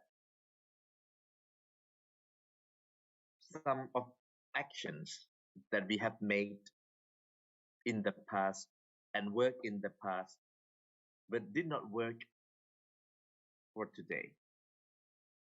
And that's why we need to revisit and also to review what we have done in different countries, because each country have a different condition, different capacities. Perhaps some activity is work in one country, may not work in another countries. And that's why I would like to highlight some key points. We know that we need emergencies, operations, emergency management. Because when the disease break out or have a new emerging infectious disease occur in the countries, once we don't have enough capacities, once we don't prepare well at the country level, it always causes big impact at the country level. And that's why to make sure that all the government stakeholders, producers need to work as one, because each of us have a duties. The work on control and prevention of the disease is not the work of the government only. But we need support from private sectors. We need support from our farmers, and that's why it linked to the colleagues and speakers mentioned. Whatever we need, innovations. We need better surveillance using digital technologies to have incentive to support farmers to report. And that's why all the new, let's say, innovations to improve better prevention and control, surveillance, reporting, early detection, early warnings, need to do all kind of things. But at the end also, each countries have a different capacity, have a different, and that's why to make sure that we can support the countries. As the international organizations, FAO also working with the country to improve the capacities of the countries with support of our donors, with support of others partners. And the other issues that we need to make sure that we are also aware of, we know that they have several factors that why the disease is spread everywhere. So many diseases that never happened before in Asia is now is in Asia everywhere. Because as colleagues already mentioned, we know that the key drivers is climate change. Key drivers is about animal movement, about connectivities, and also market driven. Because you know that animals move from one place to another place because they see the market is somewhere.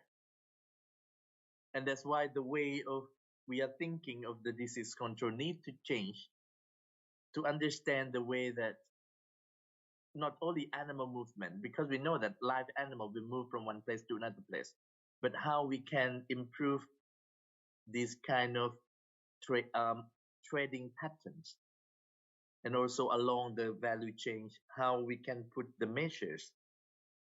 But perhaps the way that we do the quarantine at the borders, at the end may not work well. And why we don't change or have the new ideas? Let's say, for example, I know that right now in Laos and the border in China, they have a quarantine premises in Laos, and the other side of Myanmar have slaughterhouse. And you can see that this approach may reduce a lot of introduction of the new pathogen to the countries. But we know that in some other, because I think the animal movement is happen every day, every single day, from Africa to Near East to Middle East countries, from South Asia to Southeast Asia to East Asia, even though to the Pacific regions. And that's why it's happening. And that's why the way of we are dealing with the issues, we need to change. Perhaps the way that we did in the past may not work well. And also the technologies to support us. I think we try all the technologies and innovations to make sure that it helps us, because it's a tool. And also the human behavior is still another thing that sometimes we cannot predict as well, how producers and farmers are doing their work. And also sometimes they are not well aware of, let's say, the disease spreading at the country level or at the local level. And that's why I think it's all effort that we are working, and also the work that we are discussing today will help us to improve our work, our capacities to support the countries at the local level, at the national level, and also at the regional level. And also to make sure that each of us have a duties. And that's why to make sure that we will continue our effort to improve our agri-food system, our livestock system for better futures. Thank you very much. Thank you very much for your nice discussion and comment on the panelists.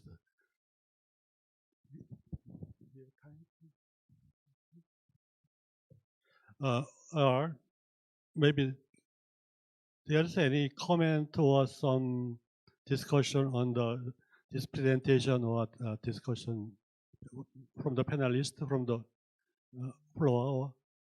If you don't have, I'm going to close this sessions. This afternoon, we have 3 speakers and 3 panelists give how much importance of the animal infectious disease in food security and food price and all the food supply chain, and then also public health, human health, and economics of the worldwide. So I would like to thank very much all the speakers and the panelists and across also all attendants. Thank you very much. Thank you. Thank you so much for your active participation. Please give them a big hand again. Thank you. All right, we'll wrap up the last session of this forum. And all right, this concludes the whole sessions of the 2022 Global ODA Forum for Sustainable Agricultural Development. In order to achieve the UN's Sustainable Development Goals, the international community should work together. And I believe that this forum would be the great opportunity to help us to cooperate each other. Thank you very much for joining us, and it was a great honor to be here as the host for this meaningful event. I hope you enjoyed the rest of time in Korea. I was Sejong Park. Thank you very much.